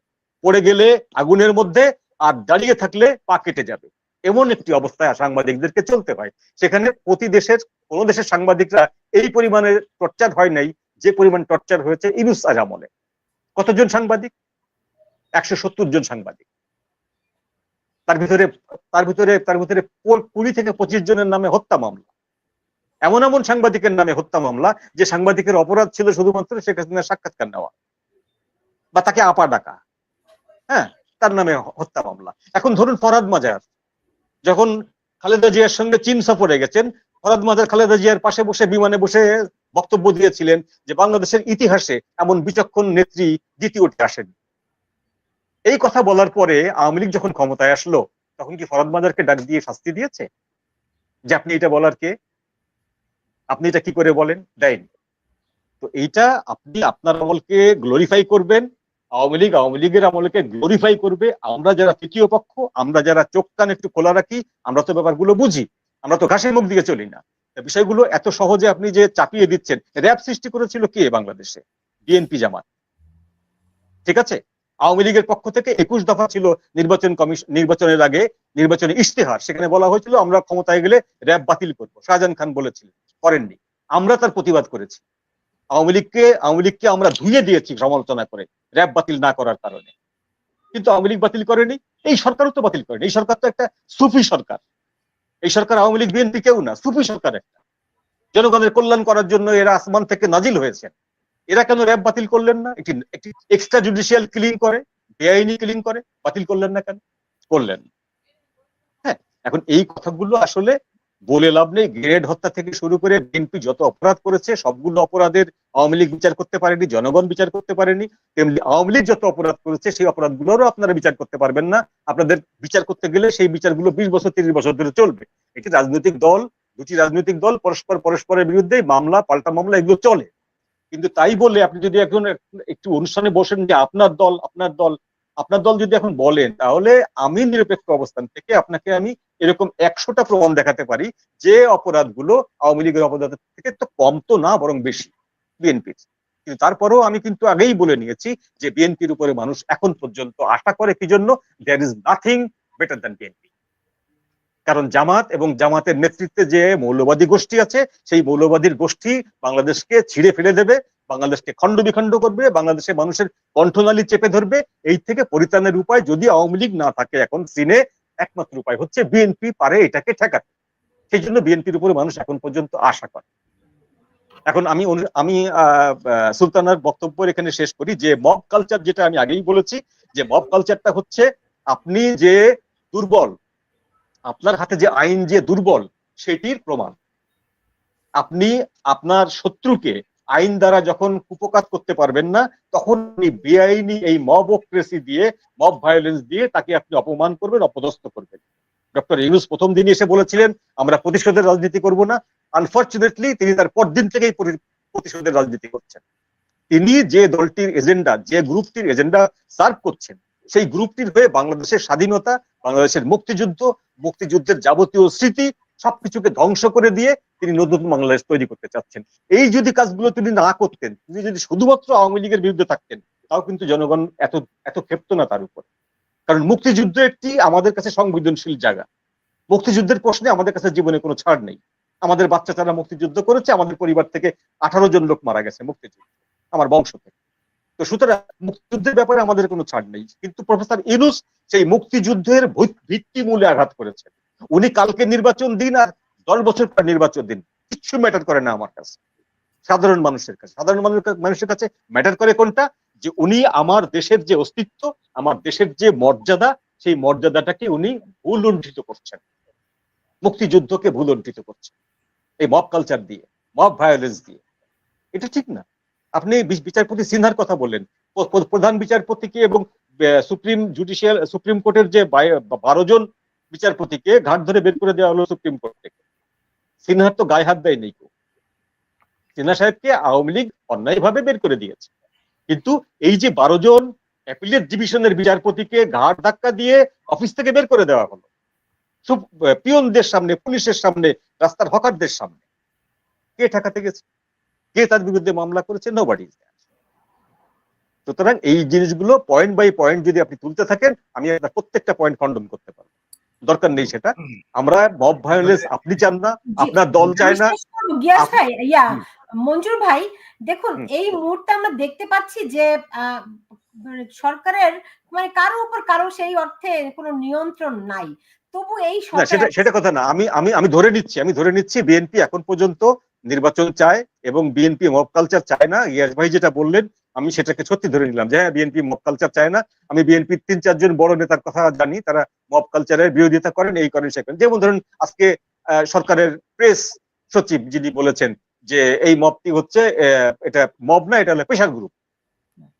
যখন আপনি লেজিটিমেসি দেন যে দিস ইজ প্রেশার গ্রুপ সরকারের একটি গুরুত্বপূর্ণ পক্ষ থেকে, তার মানে আপনি মবটাকে আরো দীর্ঘদিন চালাবেন। আপনি এটা কি বলছেন মব ভায়োলেন্স না, এটা প্রেশার গ্রুপ, তারা সরকারকে প্রেশার দেওয়ার জন্য এই কাজটি করছে। যেমন এই যে বিএনপি মামলা করেছে, সেই মামলাটি যেন একদিনের ভিতরে নুরুল হুদাকে ধরা হয়, সেই প্রেশারটা দেওয়ার জন্য মব ভায়োলেন্সটা করা হয়েছে। ব্যাপারটা এরকম দাঁড়াচ্ছে। সুতরাং এটা চলতে থাকবে। এখন গিয়াস ভাইদের কাছে আমাদের অনুরোধ জনগণের পক্ষ থেকে যে আপনারা নির্বাচন ফেব্রুয়ারিতে হোক আর এপ্রিলে হোক, দ্রুত নির্বাচনটি আদায় করুন, জাতিকে বাঁচান। আওয়ামী লীগ দেশে নাই, আওয়ামী লীগ আসবেও না, আর বামপন্থী দলগুলোর শক্তি নাই, আর যারা দেশকে ছিঁড়ে চিড়ে খাবে, ভাগবাটোয়ারা করে নেবে, তাদের হাত থেকে আপনারা বাঁচাতে পারেন, আপনারা বাঁচান, আপনারা নির্বাচনটি আনুন। আপনারা মব ভায়োলেন্স পছন্দ করেন না, সেটি বাস্তবে দেখান, আমরা খুশি হয়ে যাই, আমরা আপনাদের উপর আস্থা রাখবো। ধন্যবাদ সবাইকে। আমি শেষ করব মঞ্জুর ভাইকে কাছে আমার শেষ প্রশ্ন একটি আছে যে ধরেন এই সরকারের কারো উপর কারো নিয়ন্ত্রণ নাই, হ্যাঁ, মানে দৃশ্যমান কোনো নিয়ন্ত্রণ আমরা দেখতে পাচ্ছি না, কিন্তু ধরেন প্রশাসনের কর্মকর্তারা চরম ক্ষুব্ধ, এনবিআর এর আন্দোলনে আছে, কেউই সন্তুষ্ট নয়, তবু এই সরকার এত শক্তি পাচ্ছে কোথা থেকে? আমি এক লাইনে বলি, জি, আপনি রাজা বদলাবেন, সেনাবাহিনীকে কিনবেন না, তা কি করে হয়? আপনি সেনাপতিকে আস্থায় রাখবেন না, আপনি কি রাজা বদলাই ফেলবেন, তা তো হয় না। তো আমাদের এখানে সমস্ত প্রশাসনের সবাই প্রশাসনের লোকজন কিন্তু কেউ আপনার এটা হারকুলিস না যে তারা এখানে মাসেল দেখাতে এসছে, বীরত্ব দেখাতে এসছে। তারা সবাই কিন্তু আজ্ঞাবহ। প্রশাসন মানেই হচ্ছে আজ্ঞাবহ, যে সরকার ক্ষমতায় আসবে সেই সরকারের আজ্ঞাবহ। তারা সরকারের কর্মচারী বলা হয় তাদেরকে, প্রজাতন্ত্রের কর্মচারী। তো প্রজাতন্ত্রের কর্মচারী তো আপনার বিদ্রোহ করবে না, তারা সরকারের সবকিছু মানবে। এখন সরকারের যে নেপথ্য শক্তি, ডিপ স্টেট, বহিঃশক্তি যারা তাকে বসিয়েছে, সেই শক্তি এতটাই শক্তিবান, ক্ষমতাবান, যে সেই শক্তির বিরুদ্ধে কথা বলার মতন ক্ষমতা আমাদের সেনাবাহিনীও দেখাচ্ছে না, আমাদের পুলিশ দেখাচ্ছে না, আমাদের আমাদের সিভিল সোসাইটি দেখাচ্ছে না, এবং আমাদের অন্যান্য দলগুলোও দেখাচ্ছে না। সেই কারণে ডক্টর ইউনূস এখন এমন শক্তিশালী, তিনি যা খুশি তাই করতে পারছেন, এতে মব কালচার করতে পারছেন। 30 জন লোক এই মব ভায়োলেন্সের বিরুদ্ধে স্বাক্ষর করেছেন। সেই 30 জনের ভিতরে 7 থেকে 10 জন লোক হচ্ছে সত্যিকার অর্থে মব ভায়োলেন্স চায় না, বাকি সবাই কিন্তু একসময় মব ভায়োলেন্স পছন্দ করে এবং মবের পক্ষে কথা বলেছে। আমি 30 জনের নাম বলতে পারি, মুখস্থ আছে আমার কাছে, আমি নাম বলতে যাচ্ছি না। এই 30 জনের ভিতরে প্রায় 20 জনই এই মব কালচারকে জাস্টিফাই করেছেন কি বলে, যে আওয়ামী লীগ এত বেশি অত্যাচার করেছে ও জনগণ তাদের উপরে এত বেশি ক্ষিপ্ত যে বাধ্য হয়ে জনগণ তাদের ক্ষোভ প্রকাশ করছে। 20 জন বলেছে। তো সুতরাং মব ভায়োলেন্স আজকে আপনি বললে, আজকে গিয়াস ভাই বললো, আমি বললাম, বা নিপা বলল, আমরা বললেই যে বন্ধ হয়ে যাবে, ব্যাপারটা এরকম না। এটা যার এটা সরকারের যখন মনে হবে যে এই ইনস্ট্রুমেন্টসটা আমি কাজে লাগাবো, এই টুলসটা আমি কাজে লাগাবো, তিনি কাজে লাগাবেন। যখন মনে হবে কাজে লাগানোর দরকার নেই, তখন কিছুদিন স্তমিত থাকবে। ব্যাপারটা এইরকম। বুঝতে পেরেছি।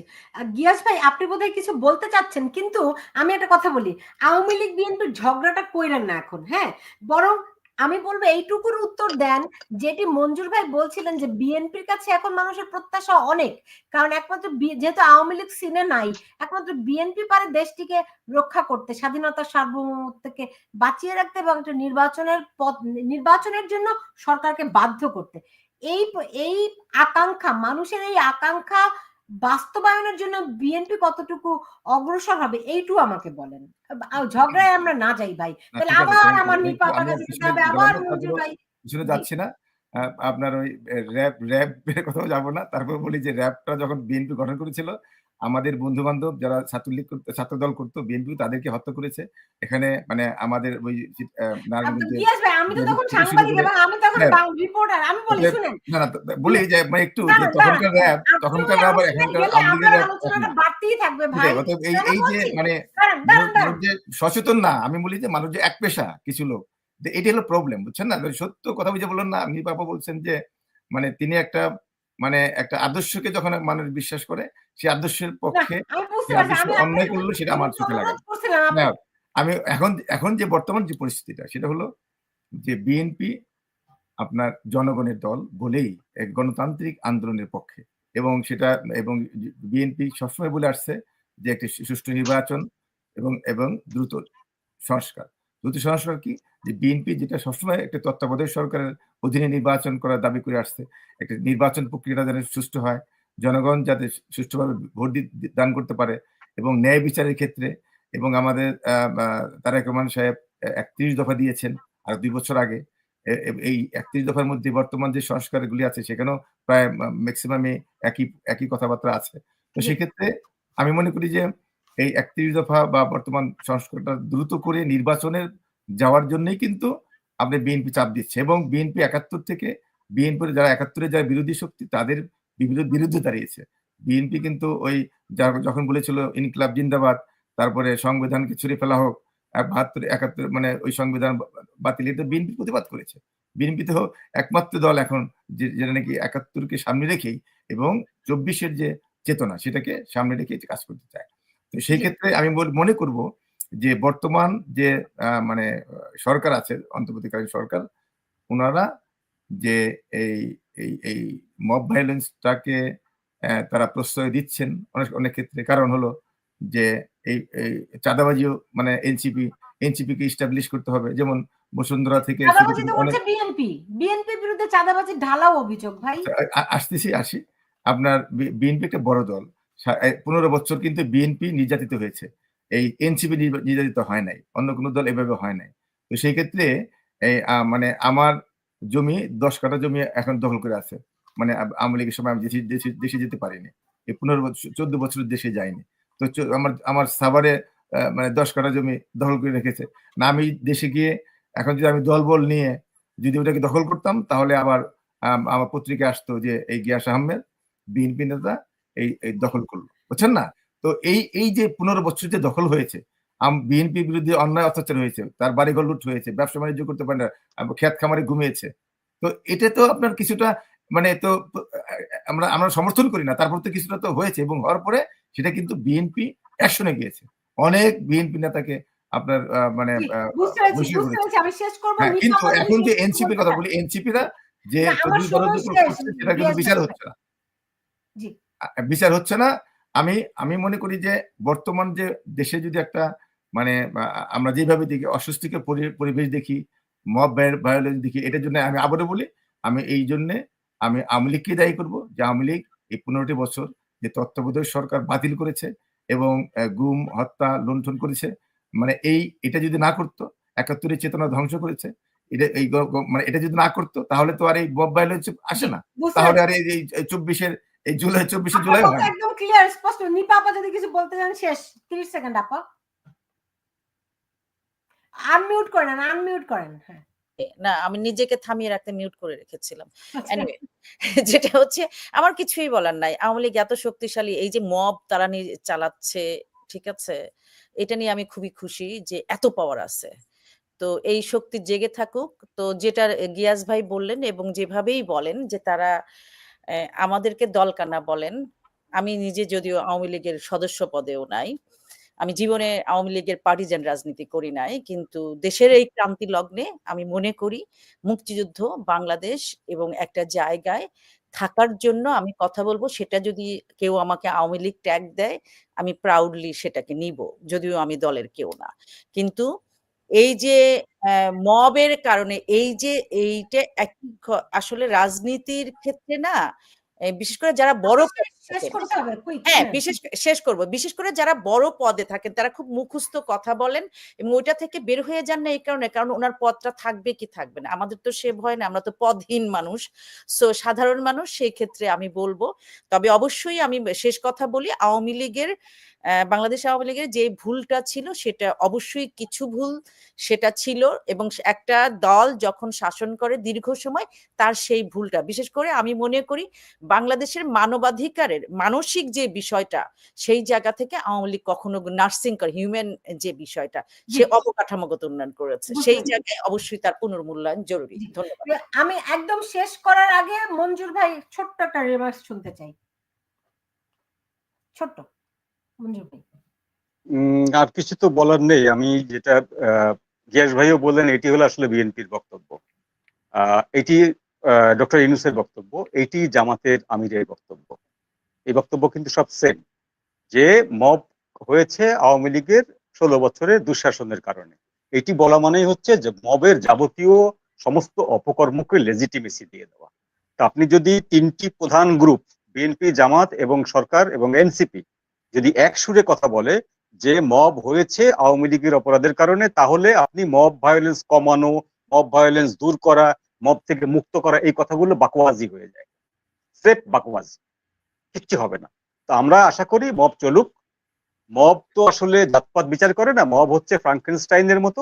তো ফ্রাঙ্কেনস্টাইন যখন তার খোরাক পাবে না, তখন সে তার সৃষ্টিকর্তাকে ধরবে। দেখা যাক এরপরে কে কে লিস্টে আছে। আমরা তো মানুষই না, আমরা তো মানুষ হয়ে গেছি, আমরা তো মানুষই না। আমাদেরকে যখন তখন যা খুশি করে ফেলা যায়। কিন্তু যারা বড় বড় নেতা আছেন, যারা আজকে মবকে গ্রহণযোগ্যতা দিচ্ছেন আওয়ামী লীগের অপরাধের কথা বললে, তারা যে মবের আওতায় পড়বেন না, এই গ্যারান্টি আজ থেকে 16 বছর আগে দেওয়া গেছে, আজ থেকে 10 বছর আগে দেওয়া গেছে, বাট এখন আর দেওয়া যাবে। কোনোভাবেই না। ধন্যবাদ সবাইকে। অনেক ধন্যবাদ মঞ্জুর না, আমি একটু বলি রনিপা, এবং এই একটু এর কোনো শেষ নাই। গিয়াস ভাই আপনি বলেছেন, আপনাকে সময় দিয়েছিলাম আমি। গিয়াস আহমেদ, রওশনা রানিপা, আপনাদের না, আমি একটু বলি, অনেক একটু না, ধন্যবাদ। সকলকে একটু বলি, না একটু না বললে হবে সবাইকে না। সেটা হলো ধন্যবাদ। যে আমি একটু জিন্দাবাদ।